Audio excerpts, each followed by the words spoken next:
lock the front door, and make my way through the house to see if I can get a better view. Passing the windows, I find myself walking into a room I've never been in before. Isla's room. Pushing the door open, the room is dark with the heavy drapes shut. Barely parting the curtains with my fingers, I peek out, but the car's gone.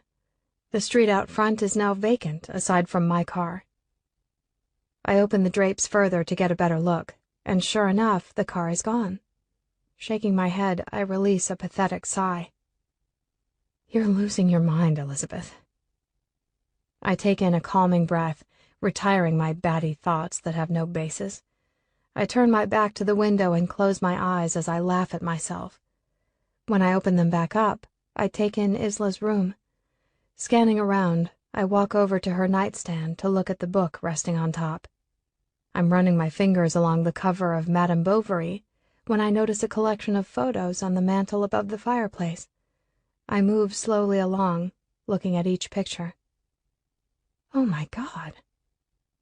Picking up the tarnished silver frame, I hold it close as I look in disbelief.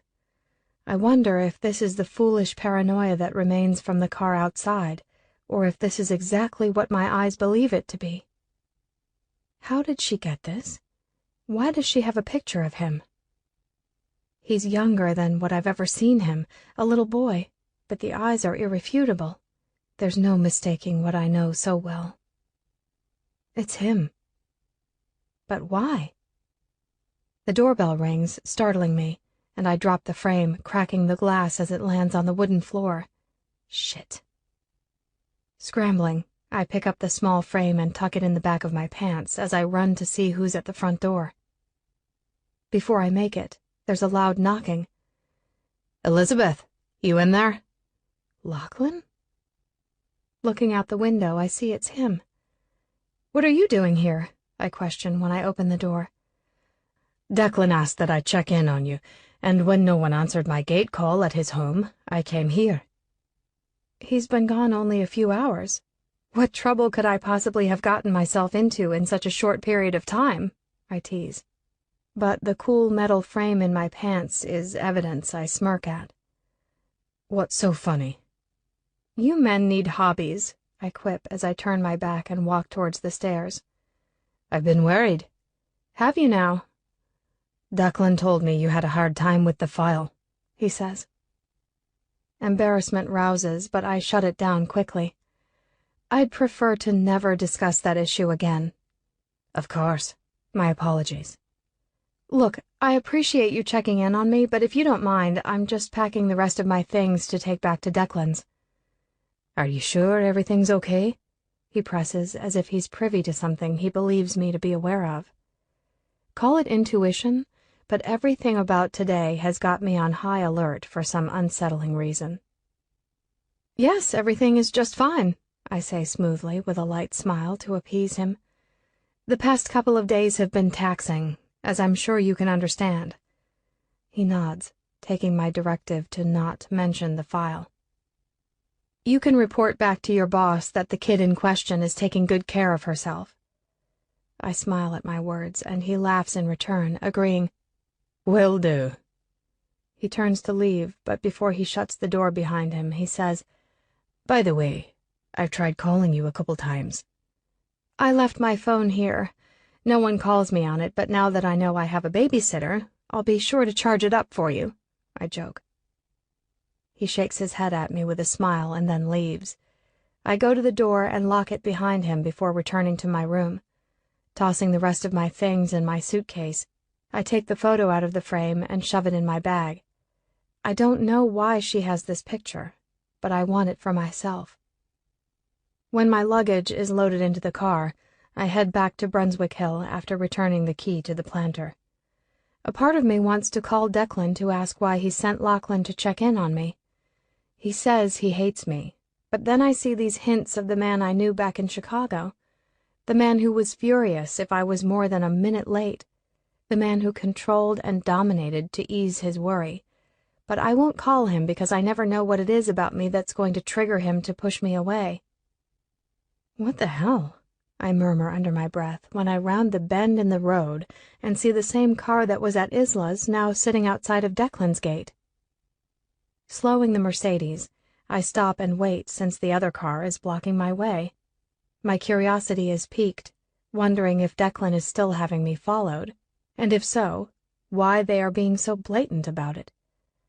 Growing impatient, I honk my horn, and when I do, the driver's door opens. I watch a shiny black loafer step out onto the street, and 1,000 penetrating emotions shoot off inside of me. What the fuck is he doing here? Nerves rack me as I fist the steering wheel tightly in my hands. I watch him approach my car, and for a split second I consider running him over. But the truth is, I have no idea why he's even here. So without wasting another second, I fall back into the character I know so well and hide myself in Nina's mask. Righting my spine, I forget all about Elizabeth and open the door. "How quickly you move on," he taunts as I stand before him. "Nice to see you too, Richard." "I doubt you mean that, but thanks anyway." "What are you doing here in Scotland?" "I could ask you the same, but I think it's pretty clear." His words irk me as always, and I bite my response. "Cut the shit, Richard. Tell me why you flew halfway around the world." His face flattens in a no-nonsense expression when he states, "We need to talk." "About what?" "Your husband." As far as I know, Richard knows nothing about the lies and deception. He only knows me as Nina, Bennett's wife and now widow. He's been Bennett's business partner from the very beginning, and the two of them were close. Not close enough, though, because I know Richard is clueless to the fact that Bennett fucked his precious little wife, and that the baby Richard believes to be his is, in fact, just a pathetic bastard. "I haven't been contacted about anything concerning the investigation," I tell him. "Are there any new developments?" His eyes narrow, and I don't trust the hinting grin on his face. "Don't you think it's a little hard to be in the loop of information when you're operating on a cheap, disposable phone?" My poker face is strong, but my body numbs, wondering how he knows about my untraceable phone. My words deflect my panic as I say, "Always butting your nose in where it never belongs, aren't you?" "Like I said, we need to talk." "Then talk." "Inside," he states firmly. "Why not here?" He grows irritated, fuming loudly. "Because it's fucking cold and my balls don't like it." He's so damn disgusting. I hesitate on taking him inside Declan's home, but figure it's safer up there with all the cameras than down here on the street. "Fine." He follows me through the gate and up to the house. As I lead him in and to the library, he remarks, "You don't ever slum it, do you?" "Is there a point to the nonsense you spew?" I sit across from him, and when he takes a seat, I say, "So what is it? What is so important that you needed to travel all this way?" He leans forward and takes a moment before looking over at me, revealing, "I know who you are." "Oh yeah? And who's that?" "No use in playing coy because I know your dirty little secrets." His words imply threats, and I don't take well to his evasiveness. "Cut the shit and get to your point." "He knew. Bennett had me following you when he suspected you were fucking around on him." "It was you?" He nods as he leans back, getting much too comfortable for my liking.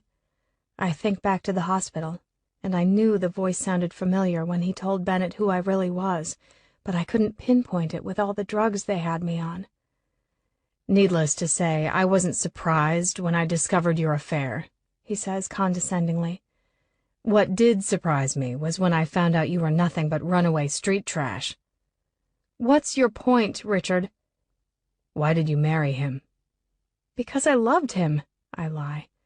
"Nothing wrong with reinventing yourself to get a fresh start in life." "Except when the person you reinvented yourself for winds up dead." "You're an asshole," I sling at him in mock disgust. "I just have one question. Who did it? Who did you have off him?" "I don't know what you're talking about." "How convenient. but I don't think the cops would buy it if I turned over all the information I have on you." "You're so cute," I sneer, pissing him off. "You think your threats have an effect on me? Why don't you just tell me what you're after and stop wasting my time?" "No bullshit. Cut to the chase. Please." In all seriousness, he tells me, "I need money." I laugh, and he snaps, "What the fuck is so funny?" "You?" I sit back, cross my legs, and ask, "Why on earth would you be coming to me, of all people, for money?" "Because I trust you to keep that pretty little mouth of yours shut if anyone were to come asking questions." "What do you need money for?" "You haven't been watching the news?" "I've been a little preoccupied to be keeping up with American news." He shakes his head with an arrogant smirk, and I cross my arms in irritation. "Enlighten me, please." "Link Incorporated is under investigation. I thought you'd know that by now, since your lover's father has been sitting in jail for his part in the fraud."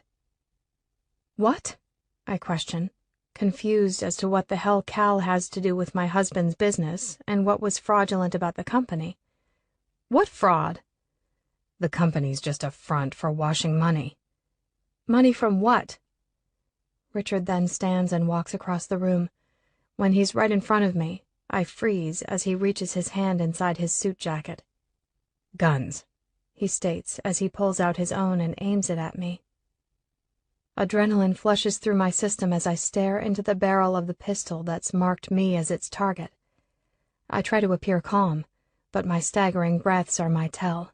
I'm scared. "I want what was left to you in Bennett's will. You give me that and I'll disappear. You'll never hear from me again." He didn't," I stutter over my words. "I didn't get everything." "You're lying to me. I know you're the sole heir." Shaking my head, I try to explain. "I thought I was, but he changed it right before he died. I didn't know until I met with the attorney." He scowls, takes another step closer, and presses the cold steel to my forehead. I gasp in fear, clutching the arms of the chair as my heart beats in erratic terror. My voice is pitchy when I frantically explain, "Look, if what you're wanting is money to flee, I don't have that much for you. I mean, it wouldn't be enough." "Then where is it?" The desperation in his eyes makes me fear what he would do if I told him the truth. He'd most likely lose his shit and pull that trigger if he knew about his son being Bennett's. But beyond that, what the hell was Bennett doing with his company? Did he even know? My mind warps in confusion, overwhelmed with too many questions that I begin to lose focus. "Where is it?" he shouts, scaring the shit out of me with his murderous glare. The tip of the gun shakes against my head as I look up into his furiously crazed eyes, and I begin trembling, my whole body jittery in fear. I don't know." Whack! I scream in heated pain as I fall out of my chair and onto the floor. My hand cups the side of my head where he just pummeled his gun, the blunt force sparking a fire of light in my vision as I fight against the sharp agony that pierces through my skull. He stands over me, pointing the gun at my face, and I wail, "Okay, okay." I throw my hands up in surrender. "Stop fucking around with me." "I'm not." "Where is it?" "It's in a trust," I reveal. "He put it in a trust I don't have access to." Richard kneels down to one knee, hovering over me, gritting between clenched teeth. "Whose trust?" With nerves crashing, I tell him, "A trust for his son." "You lying cunt." "Fuck you! It's the truth," I lash out when my anger grows at his degrading words. My emotions get away from me as my head spins in waves of turbulence. As I stare up at this man I've loathed for years, I see the wretchedness and desperation in his eyes, and I feel a little deranged as I begin to laugh at him. "What the fuck are you laughing at?" "He played us both," I say as my laughter intensifies. "What are you talking about?" "Bennett," I tell him. "He doesn't have a son. I've known Bennett since he was a kid. I know everything about him, so I don't know what the fuck you're talking about. No? I question in mockery. Tell me something, then. I start, and pleasure blooms inside of me to be the one to deliver the truth to him. I smile and continue. How deeply have you looked into Alexander's eyes? I watch as his face contorts and add, because if you look deep enough, you'll see Bennett staring back at you. And when realization splays across his face, he takes a step back in shock. I know Richard adores his son, probably more than he does his wife. So to be the one to stab this dagger of truth through his heart delights me. I move to stand, and when I do, the giggle that slips from my lips is maniacal as I gloat. That's right, Richard. Your precious little wife fucked my husband and they had a baby together. You're full of shit. Bennett left everything to him. But if you think you can get the money, you're wrong. You see, Bennett was smart enough to not assign Jacqueline as the executor. He assigned his attorney. His nostrils flare, and I lose myself in utter delirium as I continue to laugh at every fucked up part of this crazy story. The room spins around me, a blurry realm of colors and shadows, as my hearing tunnels in the reverberations of my own laughter. Fuck you! His voice cuts through, but only for a moment before he swings his arm around. It all happens in a flash of slow motion, but too quick for me to stop, as he drives the gun with a force that parallels his anger into my head, knocking me off my feet. My head clips the corner of an end table before smashing against the floor. Light flashes behind my eyelids. Sparks. Diamond dust. Clouds. Blackness. Chapter 32. I scream from my throat behind the tape over my mouth. My heart crashes so hard it beats in my head. Sheer panic punctures every organ inside of me, flooding my body in pure fear as I thrash around in the darkness. I jerk and kick, but my wrists are bound behind my back and my ankles are tied together in duct tape. I force my voice as loud as I can as it scratches through my strained cords. I know no one can hear me, but I don't care. Twisting my hands is useless against the tape that's secured in a tight restraint. Frustration boils over, prickling in tingles along my palms, and I lose control. I release another worthless, muffled scream, squinting my eyes in an attempt to amplify the sound as I flail my body around like a maniac in the trunk of the car I've woken to. Time wisps past me as the miles collect and my panic dissolves. My body slacks, absorbing the bumps in the road as I'm being taken into the labyrinth of Richard's desperation.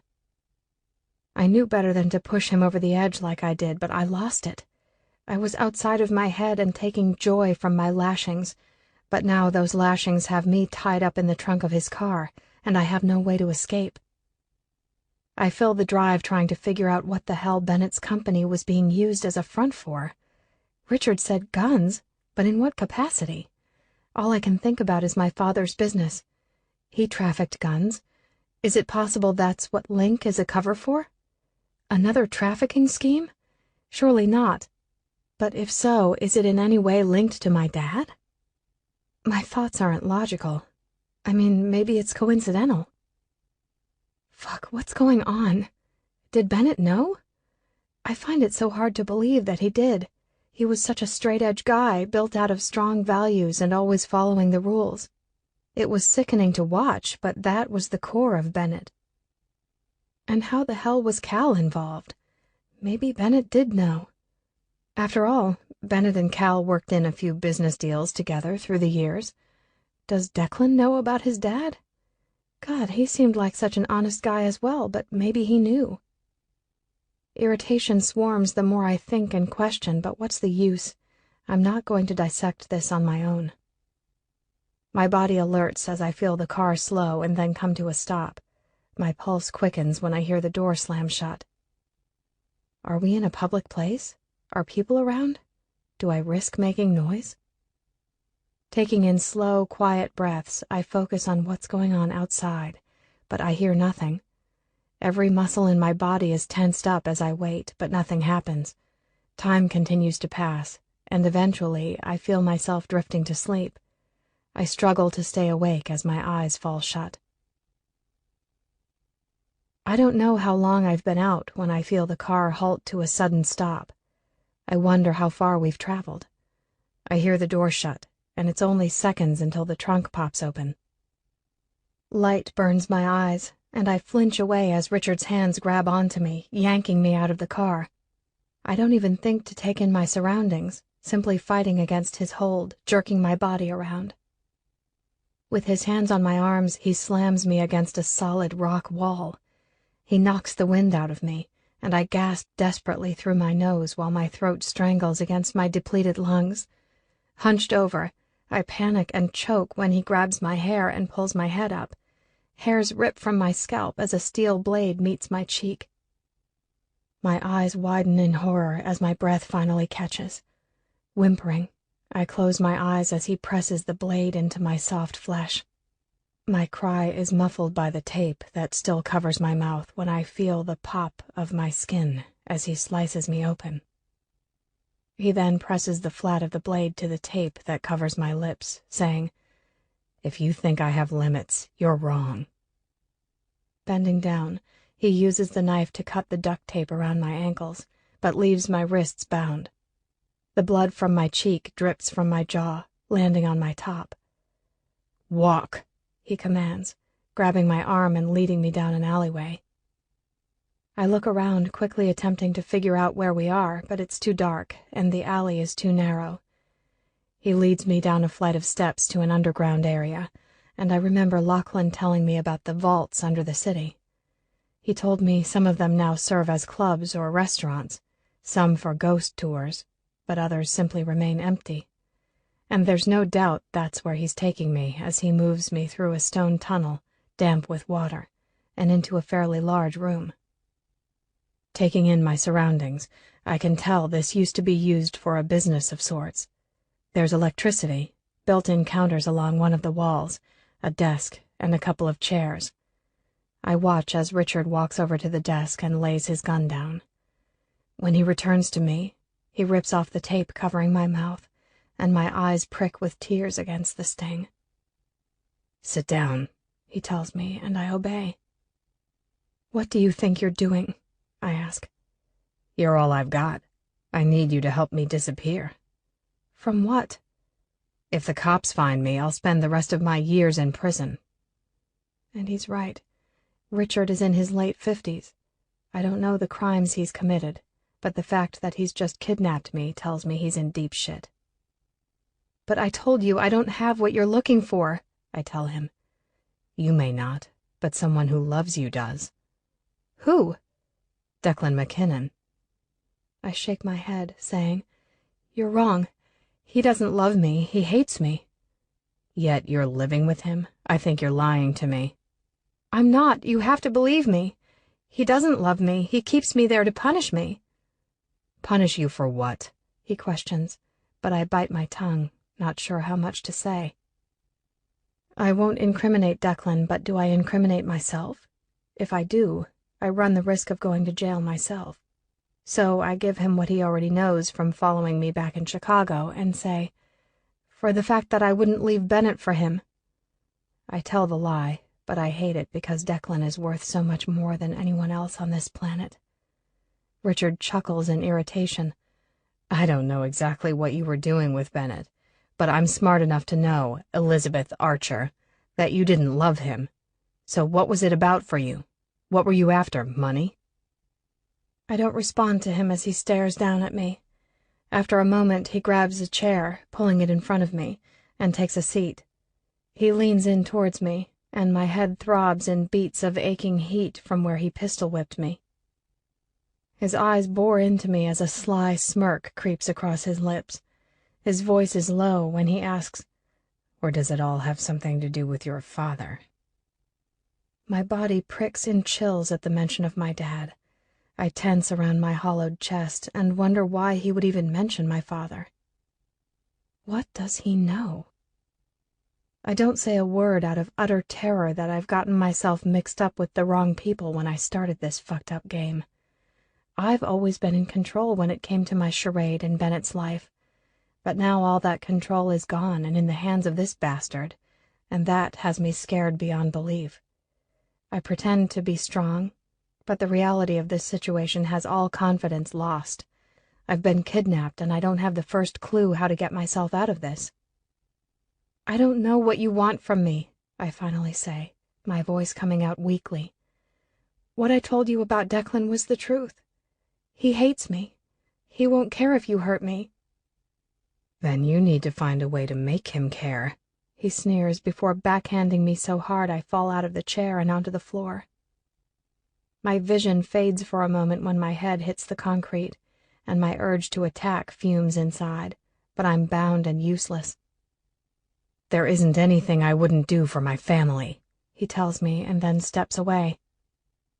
Staring up at him, my frustration multiplies, and since I can't knock the shit out of him, I attack with my words. Even with Bennett's dick inside your wife? Would you have done anything for her in that moment? Your lies are humorous. I don't acknowledge his denial as I continue antagonizing him, spitting my words.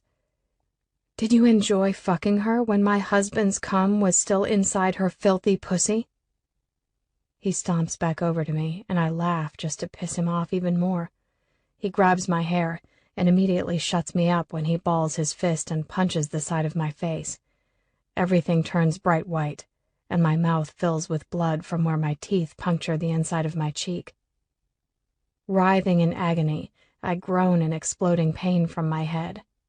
My skull thumps hard, and I can't open my eyes because it hurts too much. And the next thing I know, he covers my mouth again with tape. The pain in my head increases as time passes. I've got my body pressed against the wall as I continue to lie here, and I wish he would just knock me unconscious to put me out of my misery. When Richard walks out of the room and into the corridor, I make an attempt to break the tape as I twist my wrists, but it's not budging. I roll off my side and onto my stomach before I start grazing the side of my face along the floor. When I start to feel the corner of the tape pull away from my mouth, I press my face down harder, rolling it to try and catch more of the tape to pull it off. Once I feel the tape peel off the corner of my lips, I use my tongue to push it off. And when I can move my mouth and speak, I wait for Richard to return. I can hear him talking to someone on the phone, but I can't make out what's being said. After a while, he returns, and I keep my voice as free from hostility as I can when I say, "It's true." His eyes meet mine, and I add, "They did a DNA test that Bennett kept in his safety deposit box. Bennett left him everything. I couldn't believe it when I found out, but it's true." Tit for tat, he says, confusing me. What does that mean? He then pulls his chair around to me and sits as I lie here, staring up at him. You hurt me, I hurt you. My brows pinch together, not understanding his riddled words. He continues, I've got nothing to lose, and unless I get my money, you're not walking out of here alive. And from what I remember of your father, he wasn't much of a fighter, so I have a feeling your days are numbered as his were. Fuck you, I snarl at him for speaking shit about my dad. You don't know what you're talking about. He laughs at me, revealing, I know more than you think, little girl. You see, I knew your father. My chest palpitates anxiously when he says this, and 1,000 questions flood. Steve and I go way back. I don't want to believe Richard had anything to do with my dad, or that my dad had anything to do with him. But if he were still alive, he'd be right around Richard's age, so there's possibility in what he claims. But how? When Bennett had me following you, I started digging into your past. When all the pieces came together, I couldn't believe the Archer girl had been right in front of my face for years. I should have known you'd turn to pulling cons. At first, I thought I was your target, when I was convinced you knew who I was. But when I started thinking back, I realized you didn't. I knew then it was Bennett you were after, but I still don't know why." "Why would I be after you?" I question in terror, wondering who this guy really is. "Maybe you blamed me for what happened." "Tell me how you knew my dad." "There's a lot I can teach you, you know. You were pretty good at fooling Bennett for all those years, but whatever it was you were trying to do, you moved too slowly and didn't properly assess the people you were surrounding yourself with." "Tell me," I demand as I struggle to keep my tears back, because just talking about my dad has me falling apart. He's my weakness, my softest part, and now I fear Richard has something to do with me losing him. "Tell me!" "Call Declan." "What? I don't have his number." "Then we wait," he says. "I know he's in London and will be returning tomorrow. You'll call his landline then." "Tell me how you know my father, Richard. You want to hurt me? Is that what you want? Then just tell me, because anything you have to say about him will surely be a dagger." "That's too easy." Richard then leaves me to be as he moves to the other side of the room and sits. I struggle to get comfortable with my hands still taped together. I lie on the cold concrete and rest my cut cheek to the ground to help soothe the ache that pulses through the gash. My head weighs heavy in an excruciating headache, and I close my eyes to drown out the cheap fluorescent lighting, but the buzzing from the bulbs keeps me agitated. Hours pass as I drift in and out, and when the fog from all the high-strung emotions begins to clear, I'm finally able to focus. I run through everything Richard has told me, trying to figure out what the fuck is going on, when I remember his claim.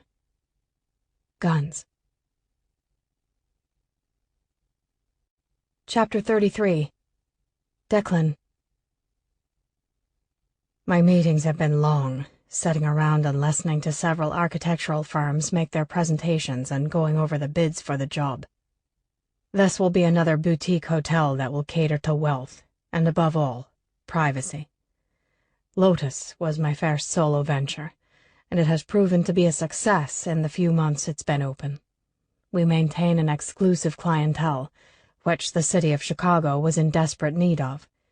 It's full service in every luxury accommodation, selective on who's approved to book a room, and the London property will be the same. I ring the house as I head back to the hotel for some much-needed sleep. It's late, and I'm at my end. It feels strange to have Elizabeth in my home, as if she's more than just a house guest. She has me on mental overload. There are times I see her, and I want to smash her face against a wall because my anger is too much to contain. And then there are times I look at her, and I wish it could be like before with us. In those moments, I want to touch her and inhale her soft scent. I want to feel her, lick her, taste her, fuck her. I want it all, but my heart refuses to get too close to her. She's the devil's angel. The moment I start crossing lines, I shut down. It's not even something I consciously realize I'm doing. It just happens. One moment I want my tongue tasting her sweet mouth, and the next I want to rip more of her hair out. Fucking her outside against my house yesterday was a twisted delight I selfishly indulged in. When I saw her from my office window, sitting on the ground, I saw someone so broken that I doubted her malice. In that moment, I let my guard down and got tangled up in the moment, and nothing can deny the solace that consumed me when I sunk my cock inside of her sweet pussy. Having her snug around me, Jesus, no woman has ever felt as good as her. But her warmth and comfort are merely an illusion. She's a magician's ruse that I stupidly fall for repeatedly. She's evil and duplicitous, and yet a part of me wants her, a very disturbed part of me. Because no one in their right mind would want anything to do with the widow who injects her poison with self-serving motivations. For some reason, in knowing what a con she is, I don't want her to leave. A part of me feels sorry for her. I pity her. I've never seen a person at a lower point than she is at right now. This has to be her rock bottom because I'd hate to see what would happen if she got any lower. Her body is branded in self-inflicted abuse. She craves the moment that she can hurt herself. I know Elizabeth is a sick woman who needs help, and the dark part of my soul wants to be the one to offer it. It's screwed up because I also want to punish her. When I told her to strip down last night, my plan was to humiliate her by having her perched on the ground as I had instructed. I left her to grab some rope because I had every intention of punishing her. I was walking around the house with a hard-on just thinking about it. My mind was consumed with visions of her tied up while I slapped her pussy and tits until they welted up red, picturing my cock shoved down her throat, gagging her, just so I could see tears fall down her rosy cheeks. Even now that I know about all that she endured as a little girl at the hands of her foster dad, I still want to debase her like that. It's wrong, I know it, which is why I didn't return to her. I couldn't allow myself the pleasure that would just solidify the savage I fear I am, the savage she groomed me to be. But I hurt her anyway, and when I went to her room and saw the mortified look on her face, I hated myself in that moment. There's no answer when I call, so I hang up and dial my home again. Nothing. She's probably outside. I pull up the security app on my phone to log into my home system. Once it's connected, I tap on each camera to view the rooms in the house. From the kitchen to the library, atrium, bedrooms, dining room, office, roof. Nothing. I then flip over to the outdoor cameras and check the grotto, backyard, and various cameras that overlook most of the grounds. No sign of anyone. When I tap to view the garage, I notice my Mercedes Roadster is missing, which explains why she's nowhere to be seen. Irritation scathes me, not knowing what she's up to or where she is. I hate not knowing details, especially when it comes to her. I know I'm controlling and overbearing, but it's the only way I know how to function without losing my shit. She no longer has her old cell phone, and I haven't seen a new one, so I don't have a way of contacting her. I decide to call Lachlan. I told him to stop following her because I didn't like how involved he was getting in her life, but I swallow my pride and call him anyway. "McKinnon, how did the meetings go?" he says when he answers. "Good," I snip.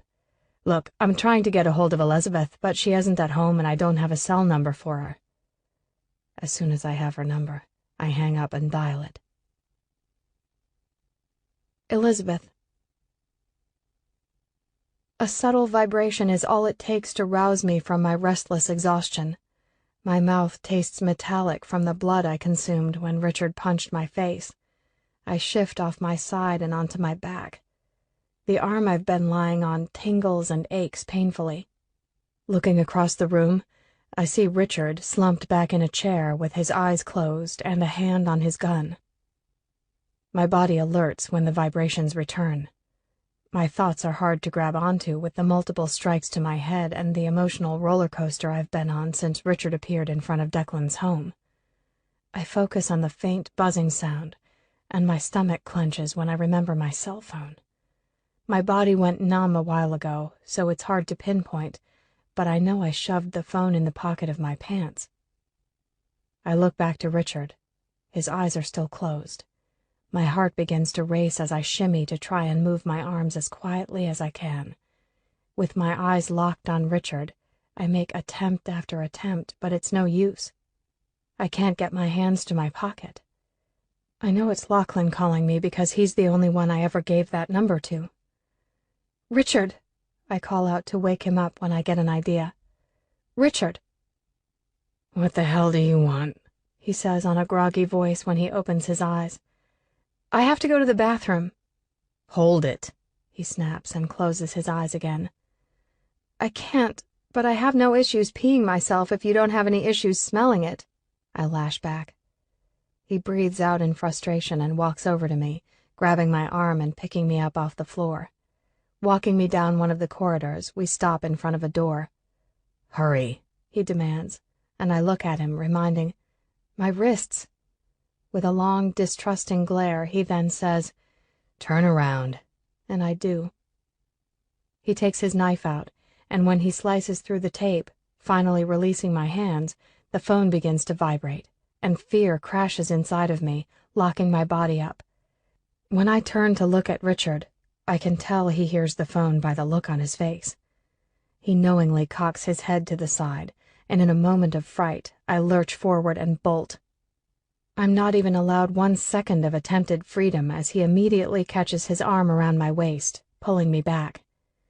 I fight against him, but the moment his fingers latch around my neck, I freeze. His hand pats my pockets, and he pulls out the cheap, disposable phone I've been using since I arrived here in Scotland. He flips it open and holds it out in front of my face while he has me in his chokehold with my back pinned against his chest. He then selects the last number that called and clicks it.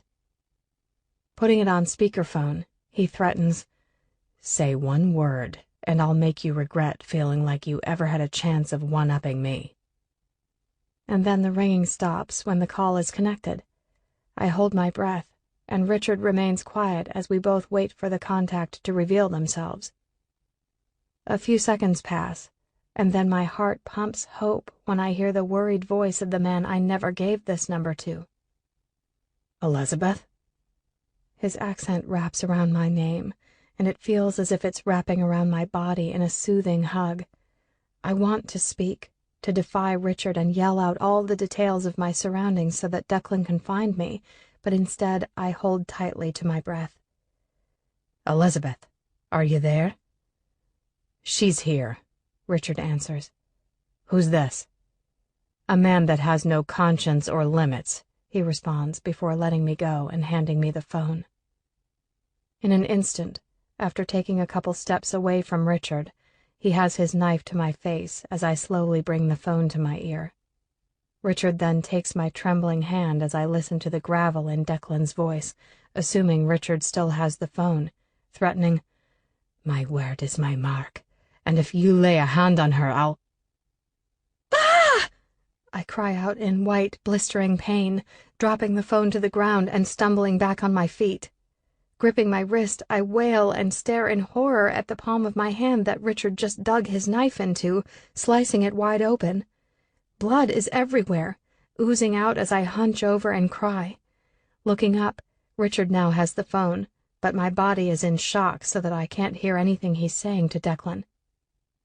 I fall to my knees, forcing myself to calm down by taking in slow, staggering breaths. But all I'm doing is choking in shallow pants. I ball my hand into a tight fist, wincing through the burning sting as I hold my hand against my chest. "Let that be a lesson," Richard says as he walks over to me, no longer on the phone. "Don't cross me again." He then reaches down and starts tugging at my clothes and shoving his hands in my pockets. "You hiding anything else?" "No." "Stand up," he orders, and once I'm up on wobbly legs, he grabs the neckline of my top and slashes his knife through the fabric, cutting it right down the center. Shoving the fabric away, he runs the flat of the blade over the swell of my left breast, and when he reaches my nipple, he flips the knife to its razor edge. I've lost all control of my body as it shakes violently. My eyes are closed while he taunts, "Defy me now. I dare you." His words are an echo of Carl's. He would provoke me the same way, daring me to push his limits, as if it was giving him my consent to hurt me even more. "What are you doing?" Flicking my eyes over Richard's shoulder, I see Pike standing behind him. "You're forgetting everything I ever taught you," he tells me. "You're so much stronger than this pussy in front of you. Stop letting him think you're weak." Shifting my eyes back to Richard, I take Pike's lingering voice and inhale his words in a steady breath and release it slowly from my nose. I let my walls down with Declan, something I felt was right to do, but I forgot to bring them back up the moment Richard showed up. So with calculated intent, I mend the chink in my armor and steel myself to take whatever comes my way. The knife continues to roam over my tits as I pull my strength together, and once I feel confident in my shield, I move my eyes to meet his. Can I take a piss now? That's my Elizabeth, Pike encourages before Richard gives me a snide nod, and I turn to open the door. Declan. The call disconnected, but not before I heard her blood-curdling screams. Focusing on the threats coming from the unidentified man on the phone was almost impossible when my only concern lay within the girl whose shrieking cries could be heard in the background. I demanded to know what he had done to her, but his priorities were in the instructions he was giving me. And now I fly around my hotel suite, shoving my clothes into my suitcase at the same time I wait impatiently for Lachlan to answer my call. "Where the fuck is Elizabeth?" I bark when he answers. "I don't know. Why?" "She's gone. I need a plane, now." "Slow down, McKinnon," he says. "What's going on?" Blood courses erratically, like a raging stampede inside of me. Zipping up the luggage, I answer, "Someone's taken her." "Are you sure?" he says in surprise. "Yes, I'm fucking sure. I need a plane 5 minutes ago. Make it happen and call me back." I don't waste time arranging for a driver, instead rushing down to the lobby and grabbing the first cab I see. "Biggin Hill Airport," I tell the driver. "You okay, sir?" "Get me there as fast as you can." He nods without further question as I wait impatiently for Lachlan's call, but all I hear are her screams as they play over and over in my head. So many times I've wanted to inflict a pain so brutal to induce that type of reaction, but knowing her torture is outside of my control has my heart racing to protect her. It's a twisted thought, but if anyone is going to hurt her, it's going to be me. I think of all the people who would choose to use her to get to me, and I'm drawing blanks. Truth is, I don't know the people she surrounds herself with, if any at all, but this person, whoever it is, was targeting her and knew just where to find her. Logging back into the security cameras from my phone, I click through the rooms looking for any kind of clue I can, because I don't know what else to do in this moment. When I check the camera that looks over the drive, I see my car that's missing from the garage.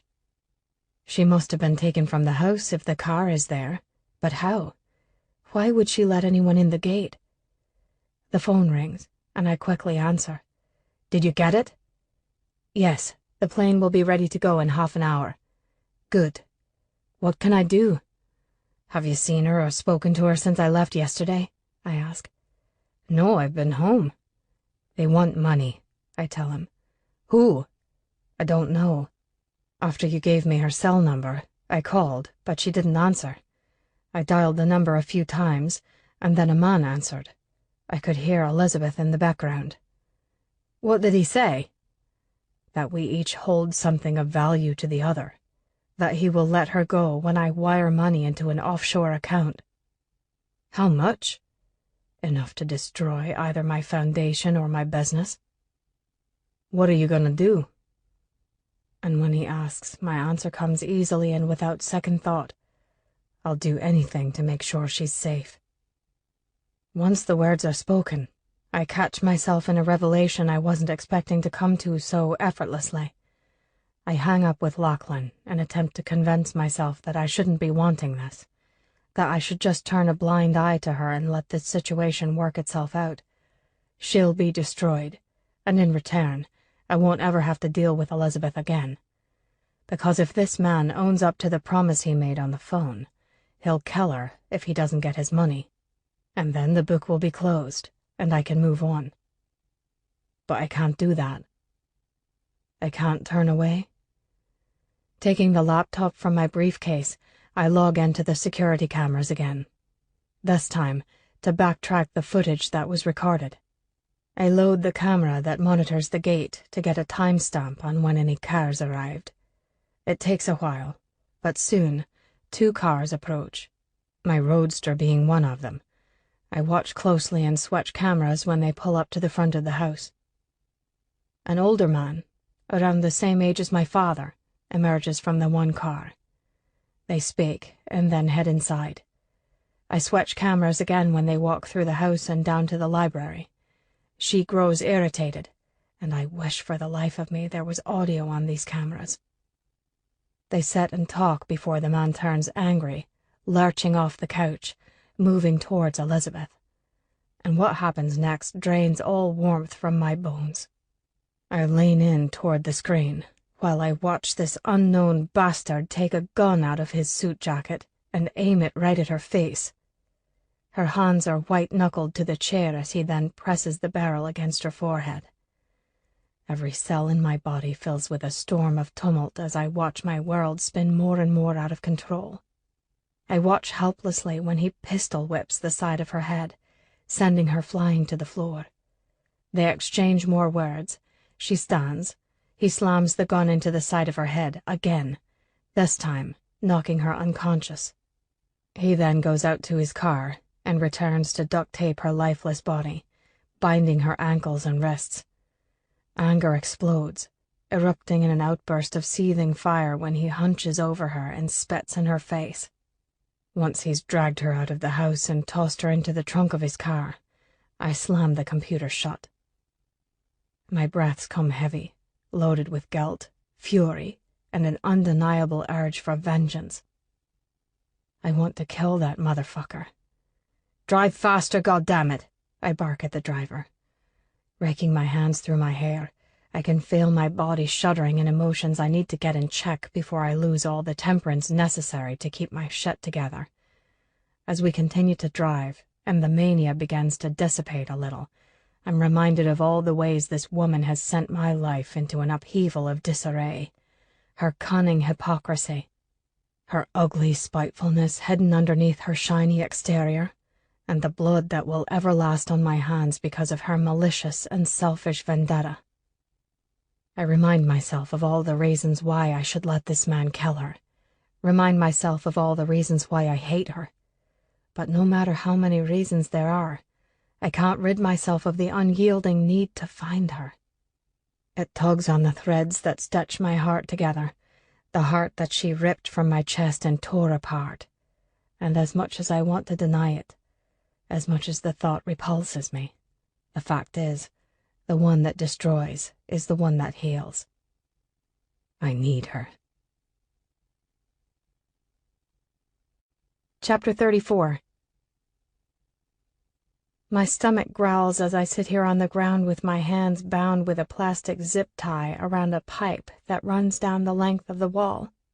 Since restraining me, Richard has retrieved a bag from the car filled with food and water that will never find its way into my stomach that hungers. So I sit and watch, having no idea how much time has passed, if it's night or day. We're underground, and I can tell by the looks of his phone that he's also operating on an untraceable disposable, making me worry that no one will be able to find me. Although Declan called and now knows I've been taken against my will, a part of me doubts that he cares enough to even come looking for me. But he's the only hope I have because there's no one else out there that even knows who I am. No friends, no family, nothing. Strength wanes. Hope fades. The tired fight inside of me vanishes. Slowly, I open my fisted hand and wince from the sting of oxygen hitting the gash in my palm. Flesh covered in crusted blood. Blood dead, proof that nothing survives forever. Old news to me, but yet I've always chosen to go on. Why? What's the point? Win one battle only to be faced with another, but when will it end? Will it ever stop? Cellophane crumpling draws my attention to Richard's hand that holds a wadded chip bag. He stares at me as he throws it my way, but it doesn't reach me as it falls to the ground. I look at the garbage and can't help but compare myself. I sit here, lifeless as well, but marred in swollen bruises, cuts, and scabs. Some are self-inflicted, but others come from my love and this bastard in front of me. I'm waste. What are you waiting for? My voice cracks. My words catch Richard's attention, and he looks down at me with question in his expression. No one's coming for me, I tell him. If you think Declan cares about me, you're wrong. He doesn't respond as we stare at each other. and then I ask what I need clarity on before my time runs out. How did you know my father? His eyes shift to his gun that lies on top of the desk, and when he reaches over and picks it up, he gazes at the steel as if it's his desired beloved.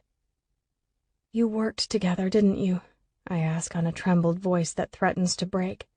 Pieces begin to connect in my theory. You said you used Bennett's business to wash money from guns. Keeping his hand around the pistol, he rests it upon his thigh when he leans forward, saying, You have no clue the tangled web you're caught in. It's almost a privilege to be the one who gets to unwrap this gift for you. I thought I knew Richard. Thought he was nothing more than an ascot-wearing chauvinist that I didn't have to worry about. But now I have no idea who this man sitting in front of me really is. I'm wondering if we're more alike in the fact that we mold ourselves in pursuit of self-gratification and manipulation. Just tell me, I say, free from revealing the emotions tugging at me. Steve worked for me.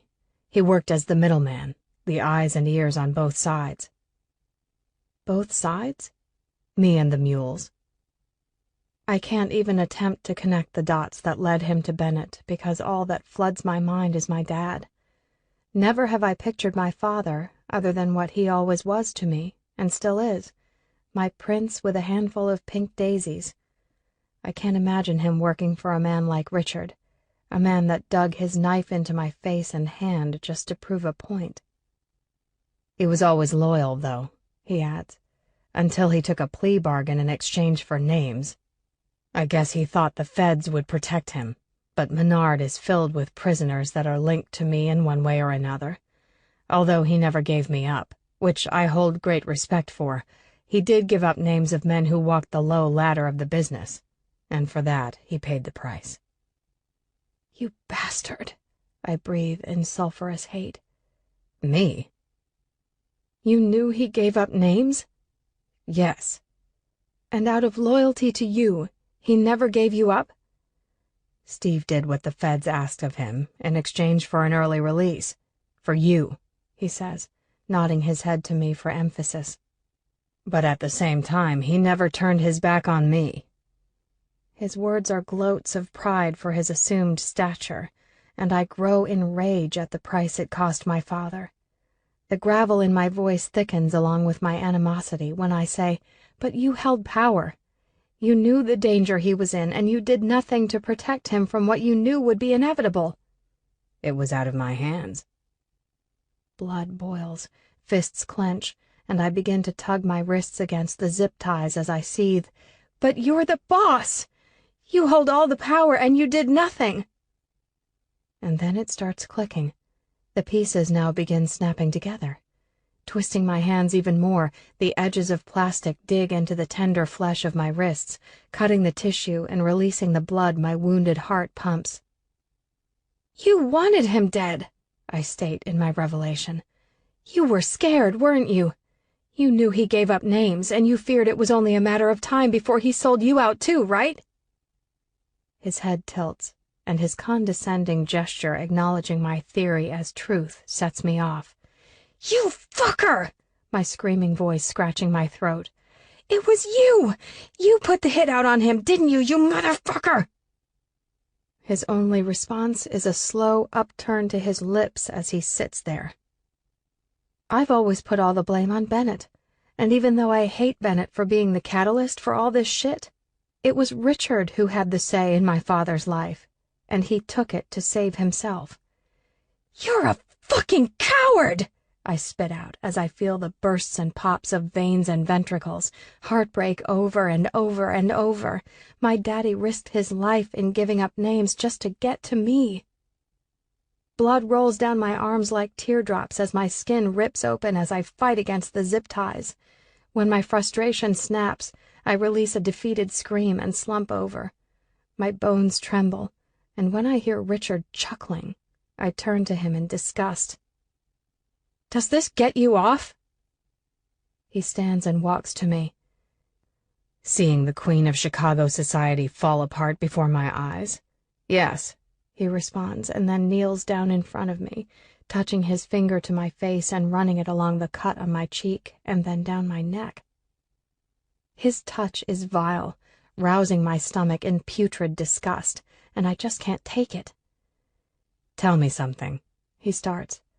"When you found out that Bennett cheated on you, did you wish you'd known before he died so you could have gotten even with him?" He then takes the knife out of his pocket and pops the blade up. My eyes follow his hand as he moves the blade to the zip tie and holds it against the plastic that's now covered in my blood. "Did you?" he questions again. No! I didn't give a shit about Bennett cheating because I never felt anything for him other than pure hate. Suddenly, with quick movements, Richard cuts through the restraint and frees my hands. He then moves the blade between my breasts. My top hangs open from where he cut the fabric earlier. I hear the lace snap apart when he presses the blade against the fabric, and I know his intentions. Focus is key, and knowing the process all too well, I protect myself and shut down.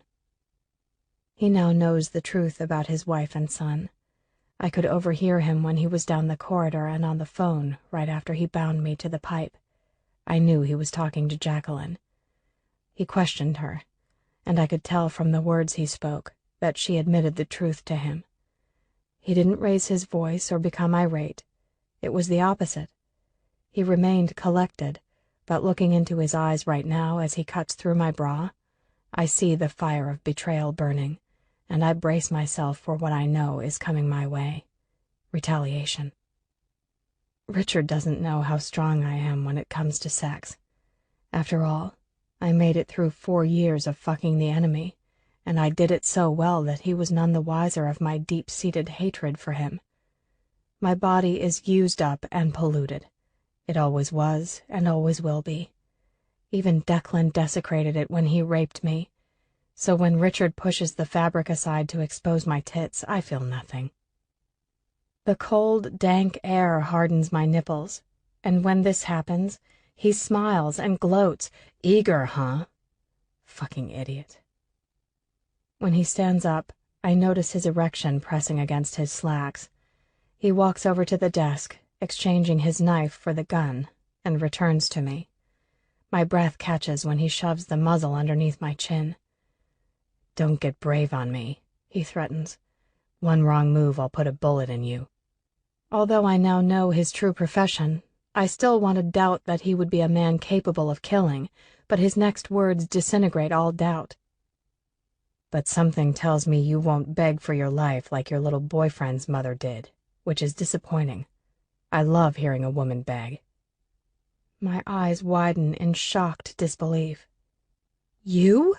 I question, horrified. "Sometimes in life you have to teach people lessons, and when Callum thought he could screw me over, I made sure he learned I wasn't someone to be fucked with." He's right. I've gotten myself tangled in the most fucked up cryptogram imaginable. "What does Cal have to do with any of this?" He shushes me, running his gun down my belly and shoving it into my pants, the coolness of the metal seeping through the lace of my panties. His grin is scathing when he unzips my pants to earn more room to slip the barrel between my legs. He slides it back and forth along my pussy, all the while smiling. But I'm detached. My mind is in the past with Declan on the afternoon when he opened up to me about his mom being shot in the head. The pain he hides so well surfaced in his eyes, and just like me, the moment he lost his parent, he was forever maimed with a wound that would never heal. I would do anything for him, and to know that Richard was the one who pulled the trigger that forever fucked up Declan's faith in security and comfort fuels my affinity for revenge. Richard catches my attention, taking me away from my memories when he begins tugging my bottoms down my legs. "My wife acted like a cunt," he says, "but she's not here for me to release my anger on, and neither is Bennett. All I have is you." With my panties gone with my pants, he forces my legs wide open and presses the muzzle of the gun over my clit. My body locks up in horrid fear. I close my eyes, bracing myself for whatever is to come next. And after he makes me wait, I gasp when he forces the barrel of the loaded pistol inside of my pussy. Keeping my eyes pinched shut, I press my lips together and force myself out of this moment while he fucks me with his gun. I remove my emotions and escape, giving him my body that's proven to be nothing but a piece of garbage. He glides the pistol in and out of me while I dig my fingers into the concrete beneath. Richard lets out a pleasurable groan as he starts fondling my breast in his one hand. I swallow down the puke that burns the back of my throat. My head rings loudly, and when the shield becomes too much for me to keep up, I beg for Pike to come, but he doesn't. The iron cast cracks, chipping away piece by piece, and behind my closed eyes is Carl. No longer is Richard's gun raping me, but instead Carl's filthy dick. My body jerks when the numbness wanes, and soon I can feel everything that's being done to me. When my hips buck, my eyes flash open to see the devil above me, and I lose it. With all my strength, I grab his wrist and lurch my hips back, forcing the gun up to my forehead, screaming like a maniac, "Pull the fucking trigger!" He looks at me bitterly, and with my hands fisted tightly around the barrel of the gun, I shriek, pressing it harder against my head. "Do it, you piece of shit! Pull the trigger!" He yanks the gun out of my hands and snarls, "What the fuck is wrong with you?" "What are you waiting for? Declan's not coming. He would have already called by now, so why wait?" I tell him. "Just get it over with. Shoot me." "Like this?" he questions, cramming the gun into my mouth. I sit still, tasting the mixture of my pussy and metal. My lips wrap around what I yearn to be my savior. I nod my head and pray for the shot that will end my misery once and for all. But instead, he uses it to degrade me even more. Fisting my hair, he forces my head further down on the gun. "Suck it," he demands as he bobs me up and down. I gag, tears springing from my eyes as he makes me deep-throated. He then pushes me away and stands. "Put your pants on and shut your fucking mouth." And as the saliva drips from my chin and I wipe my eyes, the phone rings. Chapter 35. Declan. "The cell number is coming up blank. It must be a burner phone," Lachlan tells me, and it makes sense that she would be using a disposable under the circumstances of her dead husband and all the lies. "Maybe the police would be able to bypass the blocks. I mean, the calls are going through a cell tower. Perhaps they can track that." "No cops," I order.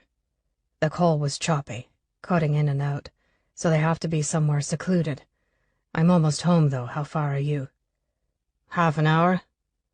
I hang up, and when I arrive at the house, I take my time heading up the drive, looking around for any clues. My black roadster is parked in front of the fountain, and when I get out of my SUV, I walk over to check the door to find it still unlocked. The car is empty aside from the suitcase I find when I pop open the trunk. Once inside, I head straight to the library to see the furniture slightly disheveled from the altercation I witnessed on the surveillance. I look around, stomach twisting, heart thudding, questions brewing.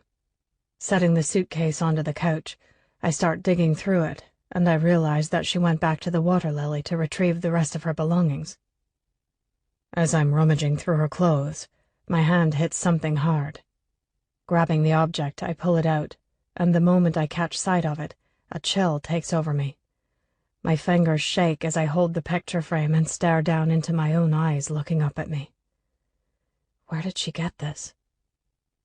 Unlatching the back of the frame, I take the photo out to see if anything is written on the back to find there is. Declan, 6 years old. I'm sitting by the small pond that was on the land of the home I grew up in. I'm staring up at the camera, smiling. The water is filled with lotus blooms, the blooms my mum loved so much. I remember how much she enjoyed that pond. She would sit along the bank with her legs hanging over the edge, just as I'm doing in the picture. She'd laugh in the sun's edge of spring, skimming her painted toes on the water's surface, calling out to me, her voice delicate and loving. "Sit with me, sweetie. Dip your toes in." And I did. The water was cold that day as we sat together among the fragrant lotus flowers. Her face is still so vivid in my head, flawless and milky. She was beautiful, with long brown hair that she would pin up in a bun around the house, but when she was in the gardens or by the pond, she would let it down. My eyes closed to bear the ache in my chest. The memories hurt, and the visions only remind me of what I allowed to be taken from me. I shake the past away, forever weak to let myself think about my mom for too long before I'm reminded of the coward I am. Reality comes back into play when Lachlan calls from the gate. I let him in and stash the photo back inside Elizabeth's bag, still confused about where she got it and why she has it. But I push the thought aside when Lachlan walks into the room and tosses his jacket over the back of one of the chairs. "He was in this room with her," I blurt out. I pulled up the security cameras. He had a gun, smashed it into her head, knocking her out before he taped her up and threw her in the trunk of his car. "Fucking hell," he mutters in disbelief. "Where's the computer? I want to get a look." Grabbing the laptop, I log in and pull up the footage to show him. He takes the computer and sits at the desk in the corner of the room. I pour 2 fingers of scotch and throw it back quickly, not even caring to respect the smoky flavors because I just need it to take the edge off before I completely go ballistic. "Where's the gate cam?" he asks, and I walk over to show him the particular camera he's wanting. I watch over his shoulder as he clicks to zoom in on something, which I didn't think to do because I swear to God I'm losing all sense of focus. "There it is," he says as he grabs a pen and jots down the license plate number. Christ, I'm a fucking idiot. "Not as much as this fucker," he counters, and then grabs his cell. "Try to relax. We'll find her. Let me make a couple calls while I grab a cup of coffee from the kitchen." I nod and walk over to the couch and take a seat, but the moment I do, I hear a buzzing coming from Lachlan's jacket. Curiosity peaks, and I go over to find another cell in one of the pockets. With no name flashing on the screen, I accept the call and stay silent. "Baby, are you there?" a woman says, and it takes me a few seconds to connect the voice in my head. "Camilla?" There's a moment of silence before my father's girlfriend questions in return. "Declan?" "Why are you calling Lachlan?" I ask, but she quickly pivots, saying, "How have you been? Your father and I haven't heard from you since you—" "How do you know Lachlan?" I question, cutting her off mid-sentence. Well," she stumbles. "Maybe you should probably ask Lachlan." "I'm asking you." There's no immediate response, but it isn't long before she releases a sigh and reveals, "Your father is in a little trouble. I wanted to call and tell you this sooner, but your father insisted that I refrain. You know how stubborn he is." "Stop this shit, Camilla. How do you know Lachlan?" "It's a rental," Lachlan announces when he rushes back into the room, and in the same second, Camilla hangs up, disconnecting the call. "What the fuck is this?" I question as I hold up the cell. He's collected and calm, responding, "My personal cell." "And that is?" I question, eyeing the cell in his hand. "My work phone." "So tell me then, why is my father's girlfriend calling your personal cell? And why, when I asked her how she knows you, did she choke like a cheap whore giving head?" "Camilla's an old friend. Don't worry, your father knows that. You probably just caught her off guard when you answered the phone."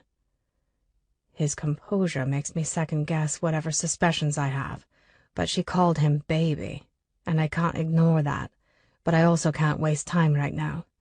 I'll have to deal with this shit later as I draw my attention back to what he said about the car. "McKinnon," Lachlan adds. "Relax, okay? We're going to find her." "I'll relax when she's back in this house. Tell me, what did you find out?" I'm waiting on a call from the rental company. Seems whoever this guy is, he wasn't aware that the car has a tracking device in it that the company installs on all the vehicles. What about the police? The minimum wage kid who took the call was an easy payoff, he tells me. Grabbing her bag, I say, I'm going to check her room. I'll be down shortly. Sure thing.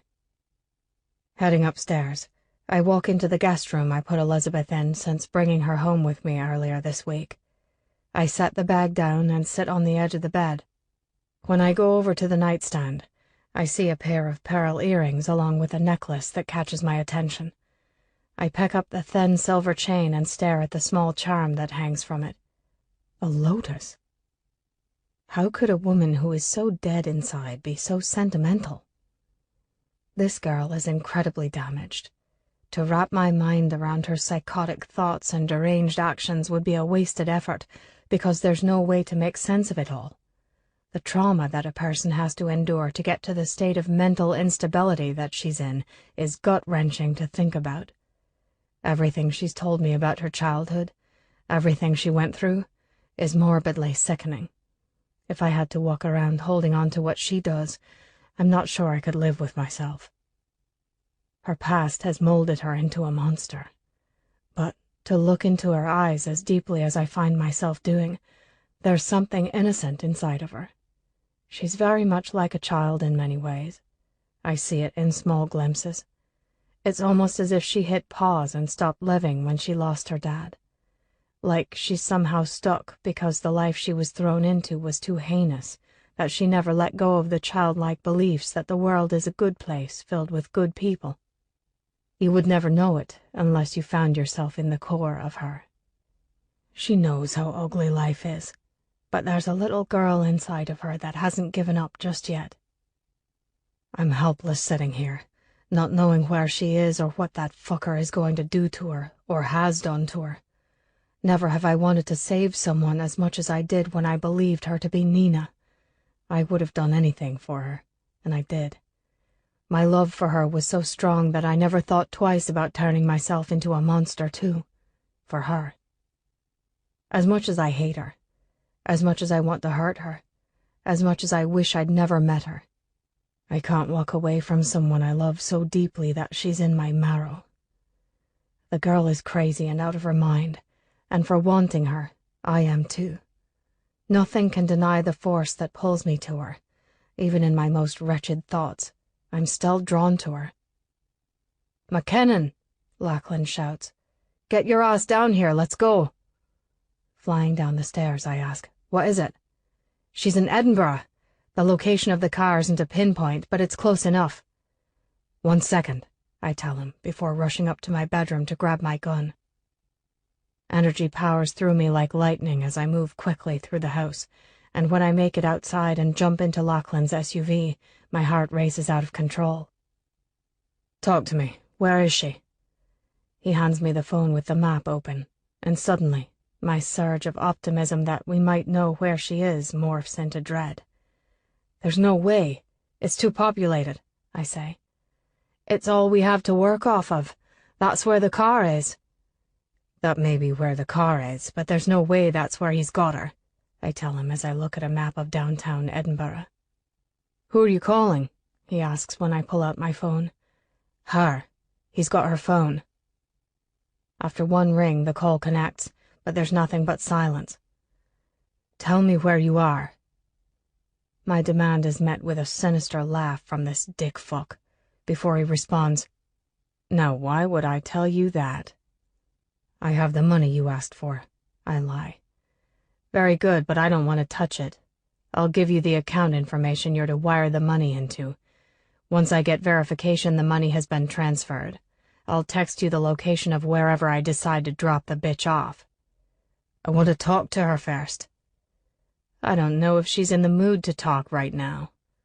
"I don't give a fuck," I shout. "Put her on the phone or the deal is off. I can take or leave the bitch, so it's up to you." My words, fallacies. Silence spans before he responds. "I don't think so. You see, I don't give a shit what you feel for the girl. I mean, I'm not gonna lie. I wanted to use her as leverage, but she isn't the only leverage I have on you." "And what's that?" His next words drained my veins and then filled them with icy fear. "Bennett Vanderwall." Fuck. Chapter 36. "What did he say?" I asked timidly, after hearing Richard tell Declan that if he couldn't use me as leverage, that he would use Bennett. "Looks like you were telling me the truth." "What do you mean?" "Seems Declan doesn't give a shit about you." I knew it. I knew that if forced for an answer, that I would never be it.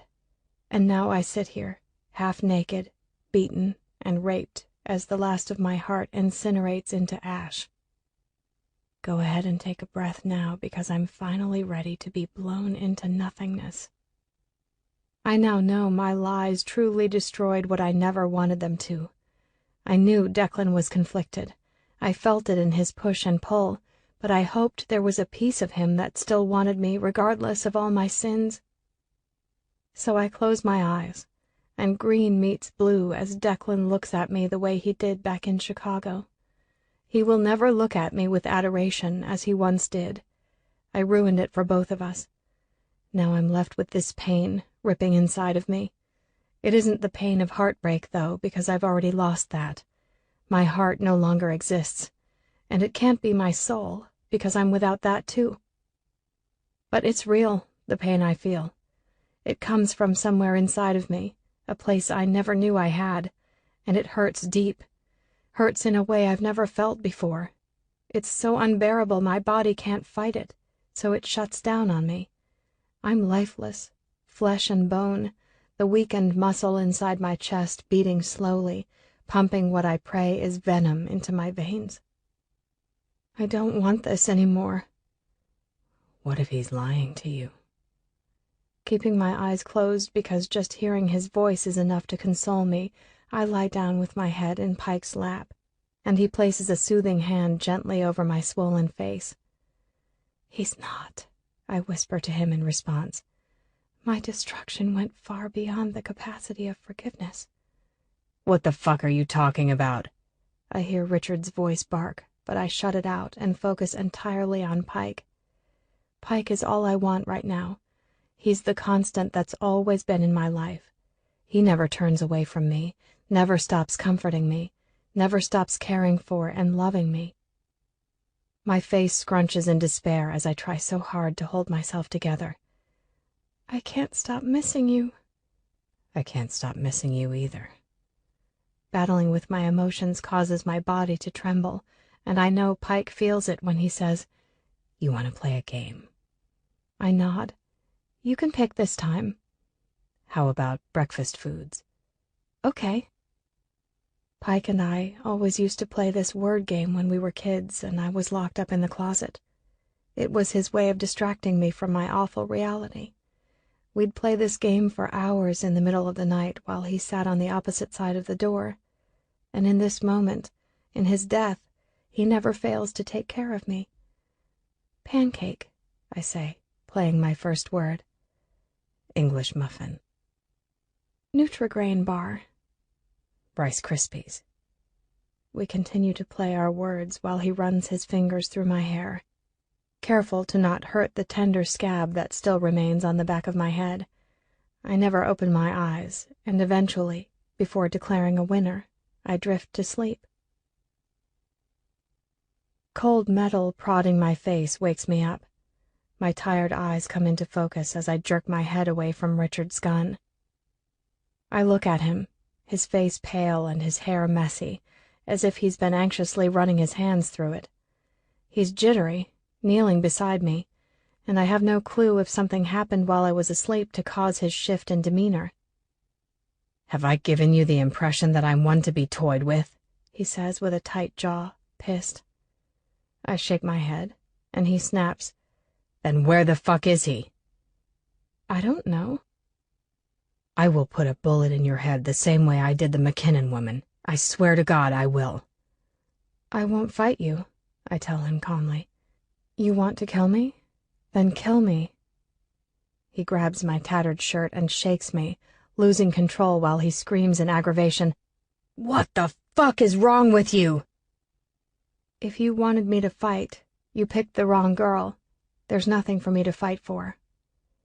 He shakes his head, confounded, and then clues in, saying, "So you don't give a shit what happens to you? I could do whatever I wanted with you, and you'd let me?" "You can't possibly hurt me. I'm already dead," I tell him, the sound of my own voice creeping me out with its eerie tone. "But first," I add, "fill in the blanks." "What do you want to know?" "Cal. What does he have to do with the guns?" "He was my washer," he tells me freely, taking a deep breath and sitting next to me with his back against the wall. "Cal used to push the money through a random laundromat he acquired for the sole purpose of covering the money trail, but I later found out he was being greedy and filtering some of the money into an offshore account that was linked to him. That's when I taught him his first lesson in loyalty and killed his precious wife. He never stole from me again." His words turn the venom of my heart into the blood of life. Just because Declan doesn't give a shit about me doesn't change my love for him, but I hide my shift. I'm like a machine when I continue my quest for clarity. "And Bennett?" "Bennett was a man who trusted too easily, which made him my perfect asset. His father actually worked with yours." "What?" I ask in shock. "I always suspected bad blood between the two.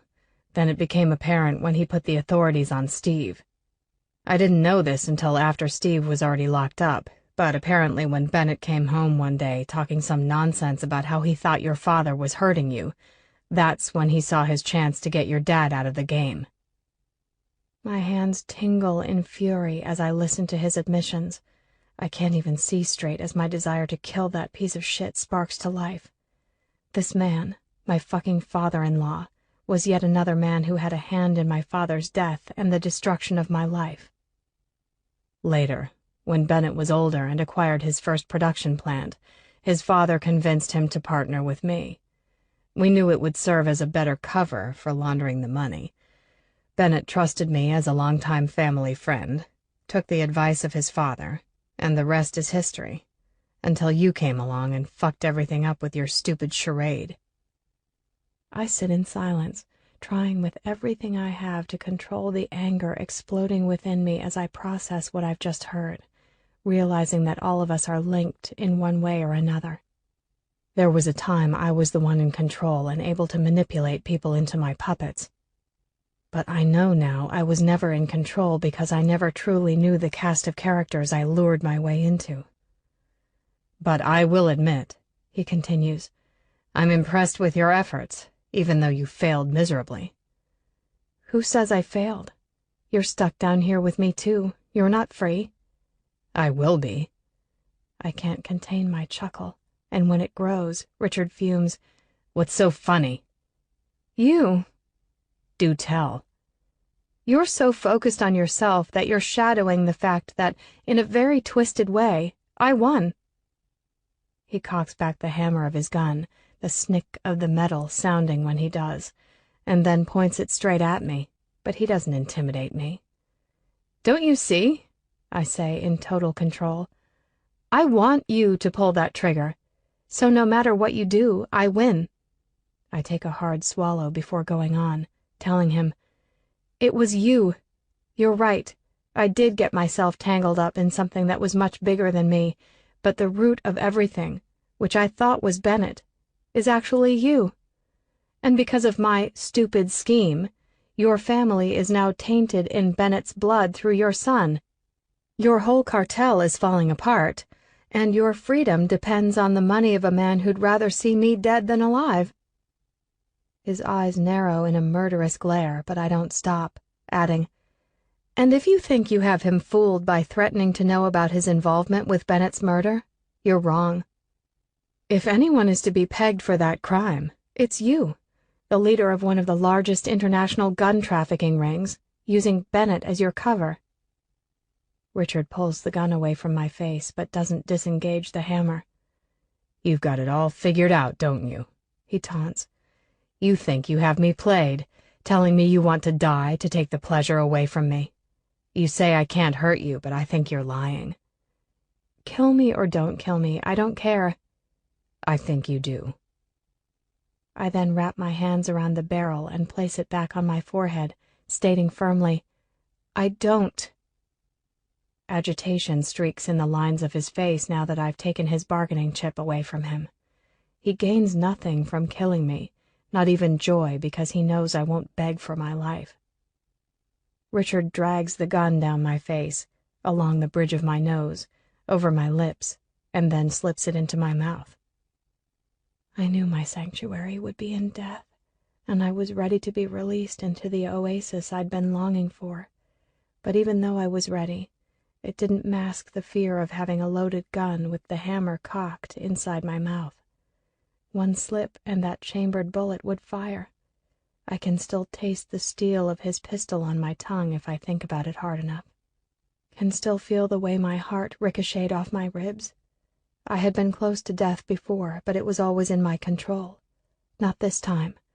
This time I was on Richard's watch. He would say when. He would be my executioner. I remembered hearing the voices. My ballasts, Daddy, Pike, and even Carnegie. They were there with me while I rested on death's lips, waiting for its kiss. Their words of courage to guide me from evil sang in my head like a melody of deliverance, but it wouldn't be enough, and I was about to find out why. Richard uses the gun to guide me down on my back while he pushes it into my mouth. With his free hand, he rips the buttons to my pants open, demanding, "Take them off. You're not going to rob me from feeling gratified." Idiot. He's stupid to think that he can degrade me for his pleasure by fucking me. I do as he instructs, kicking off my pants while he fumbles with his own. I don't offer any fight when he shoves his pants down just far enough to pull out his dick. Nudging my legs open, he sits on his knees while holding himself in his hand and slapping it against my pussy a few times. "Hands under your ass," he tells me, and I lift my hips to place them beneath me. "Time to even the score." This man's pride is fucked up. To be concerned about getting even with his wife in this moment? My body slacks when he slams inside of me. I refuse to give him the satisfaction of tensing up. I keep my eyes focused on the pistol in my mouth as the metal rattles against my teeth while he violently pounds into me. He braces all his weight on his one bent elbow, grunting with each thrust. My tits hang out of my ripped clothes, jiggling while he fucks me with barbaric force. This is my life. This is all it's ever been. Light turns dark as my eyes close, silently begging for him to release me to my paradise. From across the room I hear my cell ring, and my heart jolts alive. He's calling. My eyes pop open when the thought flashes quickly that maybe Richard was lying about Declan. My body jerks the moment the phone goes off, startling Richard in that exact moment, and everything happens in a lightning-fast haze when he falters, losing his balance. The instant the gun slips from my mouth, Pike shouts urgently, "Elizabeth, fight!" And without thinking how or why, I automatically react. Willing my strength, I drive my elbow into his arm, knocking the gun out of his grip. Adrenaline pumps through my system when the gun goes off, firing a bullet into the concrete wall as it skitters across the ground. The blast is deafening, but somehow I'm able to flip onto my stomach, scrambling as fast as I can. I sling my arm out to grab the gun when he locks his hand around my ankle and yanks me back. My fingertips skim the pistol as I'm being pulled away, and the commotion is a total blur. Ripping out an excruciatingly demented scream, I fight with everything I have in me when I twist around and lurch my shoulders off the ground. With his pants still down, I dig my hands into his thighs, and with all the force in me, bite the ever-living shit out of his dick, snarling like a wild beast as I do, and his voice erupts in pure acid. "Fuck!" Flesh pops in my mouth as my teeth cut straight through the elasticity of skin and sink into tissue, spurting blood everywhere. I feel the thick heat of it splattering on my face and coating my lips and chin. His screams are deadly as his body falls to the ground, and I jump to my feet, charging for the gun. The moment my hand wraps around the pistol, I turn, aiming it at his head, and scream like a maniac as my body detonates every emotion imaginable, but none of them make sense as they shake me to the bone. Chapter 37. Declan. Lachlan and I located the rental car a while ago, with no traces of where they could be. We're wasting delicate time wandering around the usually busy streets of downtown, but it's the middle of the night, and Lachlan and I are the only ones lurking around. This is fucking useless, I gripe in frustration. Every business is closed and locked up. It could be anywhere. What do you want to do? Huffing out an angry breath, I let my head fall back as I look up into the dark of night. We've been scouring these streets for hours and nothing. For all I know, this car could have been ditched for another and they could already be in another country. Lifting my head, I turn to look down the narrow close that's to my right. There are so many of these alleyways in the city, and we've been walking through them all night, it seems. I'm plagued with an unsettling sense of doom that I'll never find her. The thought grabs a hold of me, twisting my gut as I think about not being able to see her face again, or hear her say my name in her sweet American accent. I can't stand the thought of her never knowing the truth of my heart. She deserves to have the peace of knowing that I still care about her. After everything she's been through, and even after all the corruption within her, she still deserves to know. Pulling out my cell, I begin to walk again and decide to call her phone once more. I dial the number, and after the first ring, I startle when I hear a loud crack that splits the night. You hear that? I ask Lachlan, the words flying out of my mouth. His eyes are wide, alarmed, saying, "That was a gunshot." Grabbing my gun from its holster, I fly down the steps of the alley, because that sounded like it came from beneath me. My body surges in a rush of power as I go into overdrive. "McKinnon!" Darting down the stairs, I don't stop as I shout over my shoulder, "Keep a lookout!" A man's torturous screaming fuels me, and I follow the echoes into the underground vaults. My heart has never raced so fast when a woman's screams filter in through the man's. With the gun in my hand, I run as fast as my legs will move through the narrow passageways. In an instant, I kick through the door to find a scene so disturbing, my gun immediately finds its target. Their screams bounce off the cement of the small vault, piercing my ears. I'm horrified as my eyes flick back and forth between the two of them while my mind tries to grasp what's in front of me. A man I don't recognize is crumpled on the floor, his face utterly pale as he begins choking on his breath. His pants are down, and his lap is covered in blood, and when I look over to see Elizabeth, I turn sick. She stands there naked, with only a cut-up shirt and bra hanging off her arms. Her mouth is covered in blood, and when I jerk my head back to the guy, I realize that the blood on her is from that bastard's dick. Cries slice through her screams as her whole body shakes while she steps towards the man with her arm outstretched, holding a pistol. "Elizabeth, no!" I shout when she rams the muzzle of the gun into his forehead and keeps it there. She doesn't respond to me in any way as she stares down at the man. "Don't pull the trigger," I order, my words coming out fast while I have my own gun aimed at the man. Her screams are replaced by staggering breaths hissing through her teeth, and I know that any second she's going to murder him. "Elizabeth, look at me," I urge. "Don't kill him." "Why?" she seethes. "Because you already know it's not going to make you feel better." "You motherfucker!" she screams hysterically at him like a crazed animal. I take a couple steps closer to her, but she snaps, "Stay away from me." "Please," I beg. "No more killing." "If not for me, then I'll do it for you," she says cryptically. "Consider this a gift."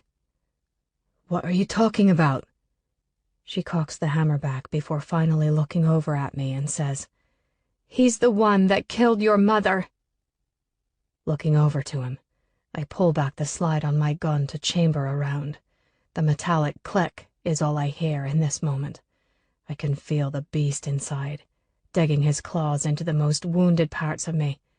It takes control of me, and without hesitation or question, I squeeze the trigger and put a bullet in his head. I can't look away from him as blood sprays and chunks of his head fling across the room. His body tips over, still as death takes him instantly, dark blood draining from his mouth.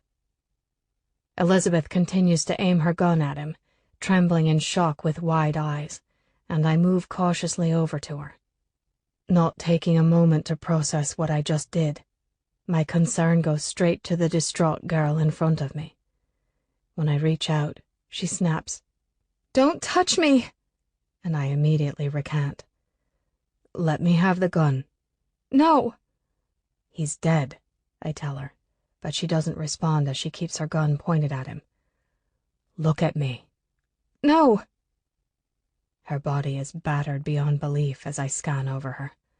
Added to her self-inflicted bruises is a nasty wound on her cheek covered in crusted blood, swollen contusions on her face, and a black eye. She's not only covered in her own blood, but also the blood from the man who lies dead at her feet. Her breathing is rigid as I watch her, and eventually she drops her arms and allows me to take the gun from her hand before falling to her knees. I release the hammer and set the gun down along with my own. As I start unbuttoning my shirt, I kneel down next to her and drape it over her back to cover her up. She keeps her chin tucked down, and I notice her slashed wrists covered in blood when I take her hand in mine. "It's going to be okay." She remains silent as I sit with her. I want to do so much, but all I can manage is to simply observe. Her once beautiful red hair is dirty, matted in blood. She's a fraction of herself, and I find it painful to look at, but I look anyway.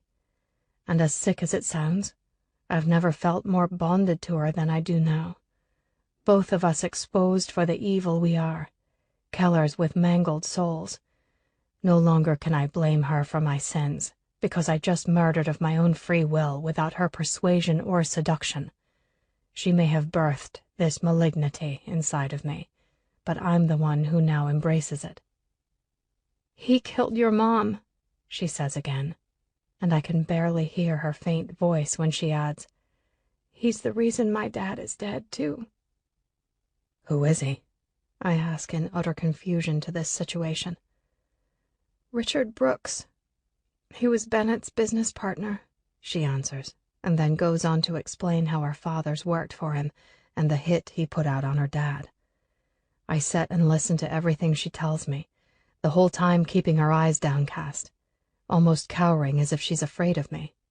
But it's when she says, "Cal is in jail," that her eyes finally lift to mine. "Did Bennett know?" "No. He thought he was running an honest business. Richard and Cal used him." Every muscle in my body is tensed up because I know at any minute I'm liable to break completely. As I ask questions to piece the puzzle together, my heart and mind remain with my mum.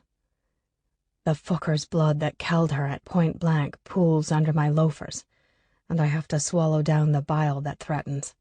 I have to get out of here. "Come on," I say, urging her to stand. "Let's go." She coils away from me, pulling against my hold on her. "I can't." "Can't what?" She looks up at me, tears filling her eyes, blood smeared across her face, and says, "I can't keep pretending that we—" "Just come home." "I don't have a home." Looking past the ugliness, deep into her eyes, and to the depths of what's hidden beneath, my heart beats a beat I've never felt before. It comforts all the fears and doubts I have about her, and assures me that she's where I belong. "I know life hasn't been good to you, and I know you've lost a lot, but you haven't lost everything. I tell her. I still want what I told you back in Chicago. I want to give you a home you can feel safe in. I want us to have a chance to make that happen. But you hate me. You're right, I confirm. I do hate you, but I love you, and that's not going away. Do you forgive me? No, I answer, shaking my head. Are you done punishing me? No. She drops her head, and I immediately cup her cheeks, angling her back to me when I explain. I don't know if I'm ever going to get over this, if I'm ever going to get to the point where I don't want to punish you for what you've done. But I need you to understand something. I need you to know that even though you may feel pain, I will never hurt you. I will do everything to give you what was taken from you. I'm going to make you feel safe. I promise you that. No one will ever lay a hand on you again. She never allows the tears to fall as I watch her struggle against her emotions, and I know it's a defense mechanism she uses to protect herself from pain, but she needs to feel it. Stop fighting yourself, I tell her as I hold her in my hands. I want to see you cry. Don't hide from me any more. I'm not a person you should love. Neither am I, but you do, don't you? Nodding her head, she lets go and weeps. So much. And I love you, I say, and then gather her in my arms. I hold on to her, listening to her broken breaths before making my selfish request. Cry, Elizabeth. I want to hear you cry and know that it's for me. She tucks her head into the crook of my neck, and when I feel the wetness of her warm tears dripping onto my skin, I'm satisfied. She's quiet in her sadness, and her release comforts me. I like knowing that she can hand it over to me, and I'm the one getting to soothe her. I know she's right in the fact that she shouldn't be loved. Neither of us deserves it, but I can't help myself when it comes to her. I've never been able to curb my addiction to her. Even when I thought she was a married woman, I wanted her regardless, and I want her still. "McKinnon!" Lachlan's voice hollers out. "In here!" I shout as I keep a tight hold on Elizabeth.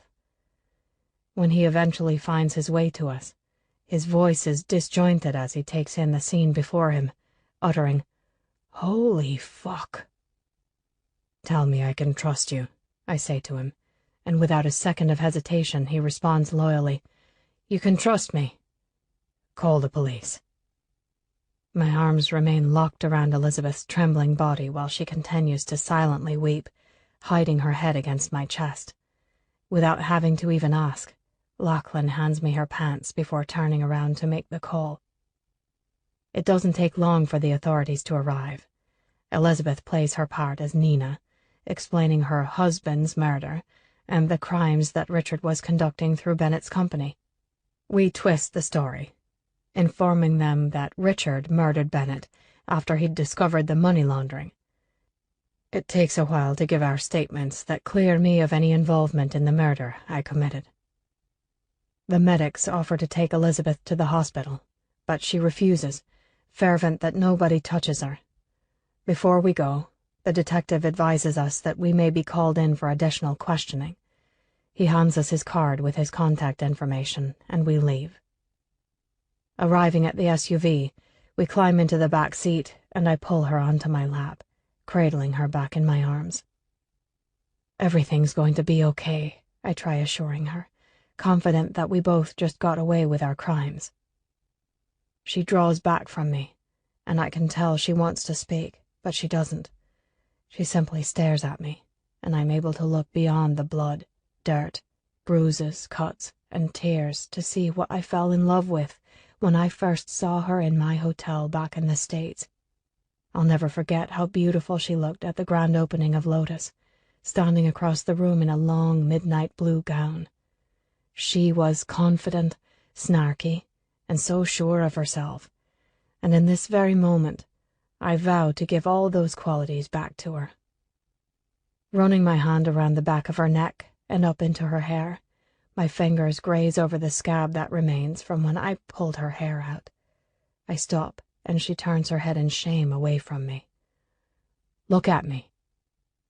And when she does, I cup her face once again and swallow against the emotional knot in my throat, saying, "You're safe with me," and then move her head to rest against my chest, banding my arms around her. Chapter 38. Shame and embarrassment only exist in things you value. I feel none of that as Lachlan drives us back to Galashiels. I know Declan assumes I'm feeling that way after finding me naked, raped, and covered in Richard's blood from where I bit his dick, but I don't. My body trembles and quakes in his arms as he holds me, but I tremble from fear. Declan told me everything I've been longing to hear, but who's to say I can trust him? Who's to say this won't fail like everything else? Life has taught me that heartache is inevitable, proving over and over that dreams are simply that, dreams, imaginative figments of our subconscious. Why am I to believe this is anything different? I certainly don't deserve it. So here I sit with two options, die or trust. Death seems the safest choice, but I'm also not ready to let go of what I'm starting to get back. Declan's like my heroin. I get one small taste and I'm stuck, fiending for more, but I'm terrified of losing it, knowing I can't survive without him. I don't want to survive without him. So if this is undoubtedly doomed, I'd be smart to just end this all now. Maybe my true home doesn't really exist in the hills of Scotland, but instead, in the presence of all that was and is no more. They say death is the ultimate paradise, and the idea of being back with my father and Pike is beyond tempting. But I can't deny how good Declan's hands feel on me right now, holding me and stroking my back. He smells like he always has, and I find comfort in the spicy notes of his cologne the same way I used to find comfort in Pike's clove cigarettes. So as the uncertainty racks my body in unquestionable fear, I hold on tightly to the one thing I fear the most, Declan. He's the one who holds all the power here. He could easily destroy me or make all my dreams come true. But in order for me to find out which, I have to let go of my control, something I've never done before. It terrifies me to hand all the parts of me over to him and trust that he'll take care of them. For now, I selfishly take the affection he's offering me and nuzzle my head more deeply against his chest so that I can hear every sound his heart is making. Allowing its rapid beats to sing to me, I cling more tightly to him. The closer I get, the more senses I open up to him, the more I let the fear consume me. All I want is comfort, but I'm too scared of the pain I'll have to endure when it's gone, and it will, one day, be gone. When we arrive at Brunswick Hill, Declan helps me out of the SUV as I wince in pain. The long drive back gave my body time to dissipate the adrenaline, and now my muscles and bones scream angrily at me, causing me to hunch over. Bracing my hand on Declan's arm to steady myself, he moves to pick me up and carries me inside. Neither of us speaks as he takes me up the stairs, but instead of going into the guest room, he carries me into his. He sets me down on the edge of his bathtub, and I watch him as he wets a washcloth. When he kneels in front of me, he begins wiping my face, and my eyes focus on the terry cloth as it turns from white to pink to red, collecting Richard's blood. I'm a tomb, sitting in the palace, observing. I couldn't move if I wanted to, so I sit. Maybe my body's in shock, or maybe it's just numbing itself for departure. There's no feeling, only sounds as Declan moves about, tending to me. He holds out a toothbrush, but my hand won't move to take it. "Open," he gently requests, and I do. Mint touches my tongue as he brushes my teeth, but it doesn't taste right. And when I look up at Declan, he doesn't look right. Sounds don't sound right, as everything begins to vacuum itself into a tunnel of fog. And now my chest doesn't feel right. Pins prick along my body at the same time my eyes swim out of focus. "Are you okay?" Declan's lips ask, but his voice is muted and a million miles away as I sway. My brain tells my mouth to speak, but the wires don't connect the message as Declan's face morphs into a concoction of colored specks. And then he's gone. Strong hands press through the pins, one on my chest and the other on my back, lowering my body down. Drop your head, he instructs. I reach out for him when I let my head fall, and his hands quickly move to mine, and I latch onto him. Everything's disconnected, floating in an abyss, causing my pulse to pick up in a panic. I'm here. I've got you. Just close your eyes and take deep breaths. My tongue is completely numb as I attempt to finally speak, but my words only slur when I say, I feel sick. It's okay. Just focus on breathing. Soon, I feel the heat of my blood flow, warming my insides, and when my vision comes into focus, I move slowly to sit up. Better? I nod. Let me get you some water, he says before going to fill a glass from the faucet. Here. I take a few sips, and Declan turns the water on in the shower. He undresses, and I can't peel my eyes away from him as I watch. Every part of him is smooth and cut in deep, muscular lines. Walking over, he takes the glass from me and helps me stand up. With my hands gripped to his shoulders to steady myself, he begins unbuttoning the shirt he put on me. I let go of him, letting the shirt fall to the floor along with my other top and bra that Richard cut with his knife. My body is sore as I help him remove my pants, and then he leads me to the shower. Hot water rains down on me, washing away exterior grime. If only I could turn myself inside out. I'd do anything to cleanse the grime from inside of me, but I can't, and I wonder if that rot will always remain. Declan's fingers run along the open wound on my cheek where Richard dug his knife in, and I hiss against the sting. Sorry, he whispers, and as I look up into his harrowed eyes, I'm overtaken with guilt, and it becomes too much to hold on to. Heated tears slip out, merging with the heated water as I let my emotions roll down my cheeks. Declan sees it coming out of me, takes my head in his strong hands, and presses the side of my face tightly against his chest. I curl my arms between our bodies and cuddle into him. As we stand here under the water, naked and boundless, exposed and vulnerable, I feel the faint line fracture begin to split. It's a sharp razor, slicing a jagged line through the scar tissue of my deepest pain. A part of me is terrified, but another part of me is ready to end the war inside. But I'm not even given a choice when I feel it taking a life of its own, shredding the fibers of the walls I've spent my whole life erecting. It's okay, I hear Pike whisper. If you shatter, he'll put you back together. His voice, his words, they allow the severing to happen, and I rip open.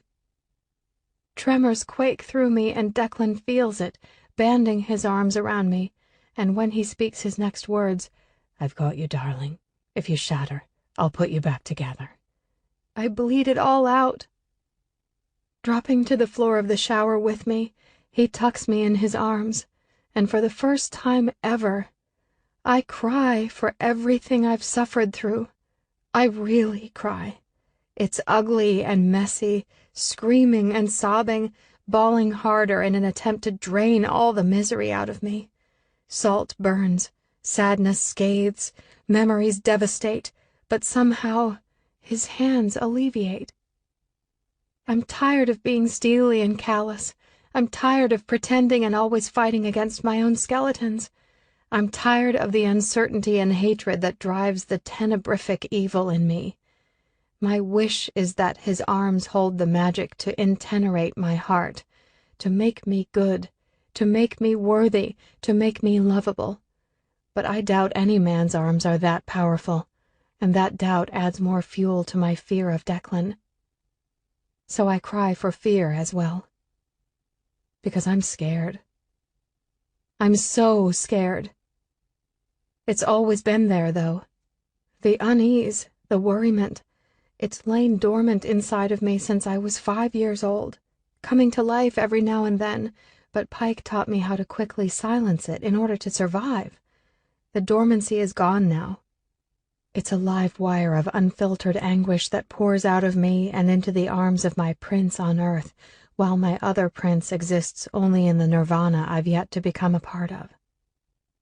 Warm breath feathers over my ear with a tender, "I'm so sorry." "It's me," I blurt out through the unwavering tears, lifting my head to look into his eyes that own responsibility for things he was never responsible for. "I'm the cause of everything, not you." "You were just a kid. You didn't deserve what happened to you." With his words, I reach out to his chest and run my fingers along the 2 bullet wounds that mark my deceit and give him my words. "And you didn't deserve this." His hand covers mine, pressing my palm against his scars, saying, "I did, because without it, I would have never found the truth in you." "But my truth is so ugly." "Like I said before, the truest part of a person is always the ugliest. But I'm ugly too, so you're not alone." As the water cascades over us, I feel weighted down in guilt for what I've put this man through, because none of it mattered when all I truly cared about was simply him. "Tell me how to make you forgive me. I know I'm not worthy of your forgiveness, but I want it." "I wish I knew, but I don't," he tells me.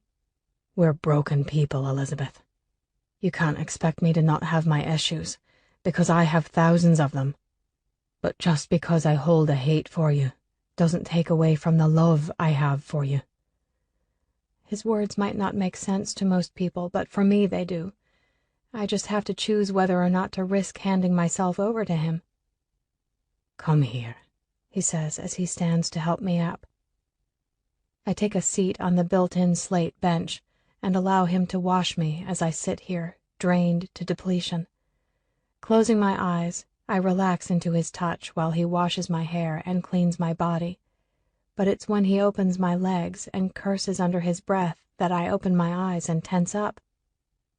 "What?" I ask, looking down at him as he stares in horror between my thighs. Shifting his eyes up to mine, his jaw grinds before demanding, "Tell me exactly what happened." I look down to see the nasty collection of bruises. "He raped you?" I nod. "What else?" His hands remain on my thighs, spreading me open, when I admit, "He used his gun." "What do you mean, he used his gun?" he seethes through his teeth.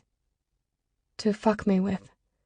He used his loaded gun, and then forced it in my mouth to suck." His fingers sink into my skin as he drops his head, and I can see the muscles in his shoulders and back flex in anger as he tightens his grip on me. His words strain when he goes on to ask, "And all the blood on your mouth?" "He was raping me with his gun in my mouth, but I managed to get away, and I bit him." "His dick?" "Yes," I whimper, and when he looks up at me, I reveal, "I wanted to die. I begged him to shoot me." "Don't you dare think about leaving me," he scolds. "He told me you didn't care what happened to me, that you weren't coming." "I did come for you," he affirms. "All I could think about was finding you. I was going crazy not knowing how to get to you."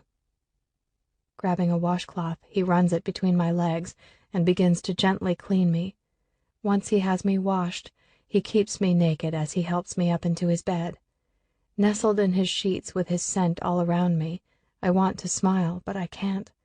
Regret consumes, hating the darkness I've brought to us, wishing I could erase it and go back in time to do it all over again. "I need you to know something," he murmurs, wrapping me up in his arms. "I'm not the same as I was."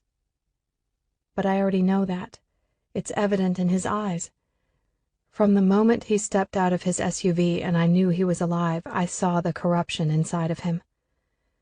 "I keep trying to process what I did to Bennett, find reason for allowing myself to lose control, but I can't."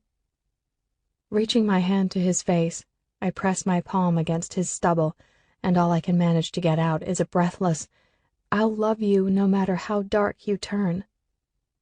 And with that, he finally kisses me, pressing his lips to mine in a fever of emotion that tells me everything that is buried deep within him. His body, heated in bands of roped muscle, rolls on top of me. We're flesh on flesh, transparent, bare, scars opened wide for each other to see. His lips move with mine, opening me up to reunite, claim, and control in carnal ustulation. He growls, rolling his tongue with mine, as I tangle my hands in his hair, savoring his taste. His cock is thick and hard against me, but the moment he grinds himself over my pussy, I wince in pain, crying out as I flinch away from him. He tenses above me, and I try pushing him off of me, but he doesn't budge. "Are you okay?" "I'm sorry," I blurt out as he allows me to sit up. "It's okay," he soothes. You don't need to say a word." Coming in, he takes my breast into his mouth, sucking my nipple, all the while keeping his eyes pinned to mine as I look down at him. He feasts in primal need, and I don't deny him of his need for closeness in this limited capacity. With my legs bent and spread, he lowers himself on me, dropping his lips to my pussy. "Don't let me hurt you," he tells me as I run my hands in his hair, fisting it the moment his tongue dips through the seam of my core. He keeps his touches soft in a very un-Declan-like way that I'm not used to, dragging his tongue over my clit and then pressing the flat of it against me in slow circles, sending a chill up my spine. Gently, he sucks the bundle of nerves into his mouth. His deep groans vibrate against me, and I know he's restraining himself, so I grant him permission, saying, "It's okay. You won't hurt me." As soon as my words are out, he bares his teeth, sinking them into my moist, tender flesh as I pull his hair. I hiss in a pleasurable pain that only Declan is able to give, and I'm satisfied in knowing he's content to inflict it upon me. I sink down into the bed when his hot tongue begins fucking my pussy, dragging in and out of me in torturous delight. Grabbing onto my hips, he begins to move me over his tongue, up and down, push and pull, forcing me now to fuck his face. Sparks flicker when I close my eyes, and I give in, grinding down on his face, and his approving growls to selfishly take this pleasure he's offering spurs me on more. Thighs quiver, hips buck, heart thuds, and I don't deserve this. "Stop!" I push him away and scoot back. "No!" He barks at me, pulling me back down, wrapping his lips around my clit as he grips his cock and starts jerking himself off. "Declan, please!" I whimper as he draws me closer to my orgasm, but he ignores me. His tongue laps over me, teasing, sucking, biting, licking. He's fervent in his movements with only one goal in mind, and when he rolls my hips against his mouth, I explode. Shattering waves of electricity burn and spark through nerves and veins, heating me in a frisson of passion. I come sinfully hard, feeling every pulsing contraction of my pussy gripping Declan's tongue as he moans out his own orgasm. Our sweat-covered bodies writhe together as internal wounds open in vulnerability. Tears spill from the corners of my eyes when he kisses his way up my battered body, over my breasts, along my neck, and up to my lips where he says, "Taste how perfect you are for me," before dipping his tongue in my mouth so I can taste myself on him. And we kiss. We kiss like no two humans have ever kissed before. We're tear-stained savages, sharing a single breath of life, death, and love.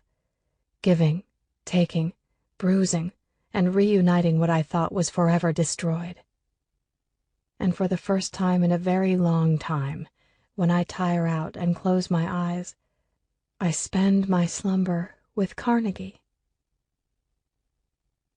Waking up, Declan is sitting up in bed next to me, drinking a cup of coffee and watching the world news on the flat screen above the fireplace that's across the bedroom. As the rain falls outside, pelting against the windows, I lie still, allowing my body to wake up slowly as I watch a breaking news segment. When I stretch out, Declan notices I'm awake, saying, "Morning, darling," and opens his arms up for me to curl into. "What time is it?" I ask in a groggy voice. "After 1. We slept all day." Turning my attention back to the television, I listen to the report on an American aircraft that crashed after there was a malfunction with the landing gear. I melt into Declan's hold as I watch the reporter give an update as the passengers are deplaning in the background. He announces everyone's survival and that only a few were injured and are being taken to the hospital. But it's when the camera pans over the passengers that my heart stalls and I immediately sit up. "What is it?" Declan asks, but I can't speak, and then the segment is over. "Can you rewind this?" "What's going on?" "Just rewind it," I say on a trembled voice, and my body goes into high alert. Declan rewinds the segment, and as soon as the camera zooms in on the passengers, I tell him, "Pause it." My eyes widen in shocked disbelief as my pulse races out of control. It can't be. Crawling to the edge of the bed, Declan's worried voice calls to me in question. "Elizabeth?" Oh my God. He's alive.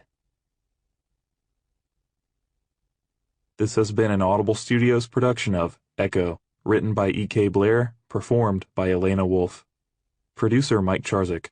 Copyright 2015 by E.K. Blair. Production copyright 2015 by Audible Inc. Audible Studios is a division of Audible Inc.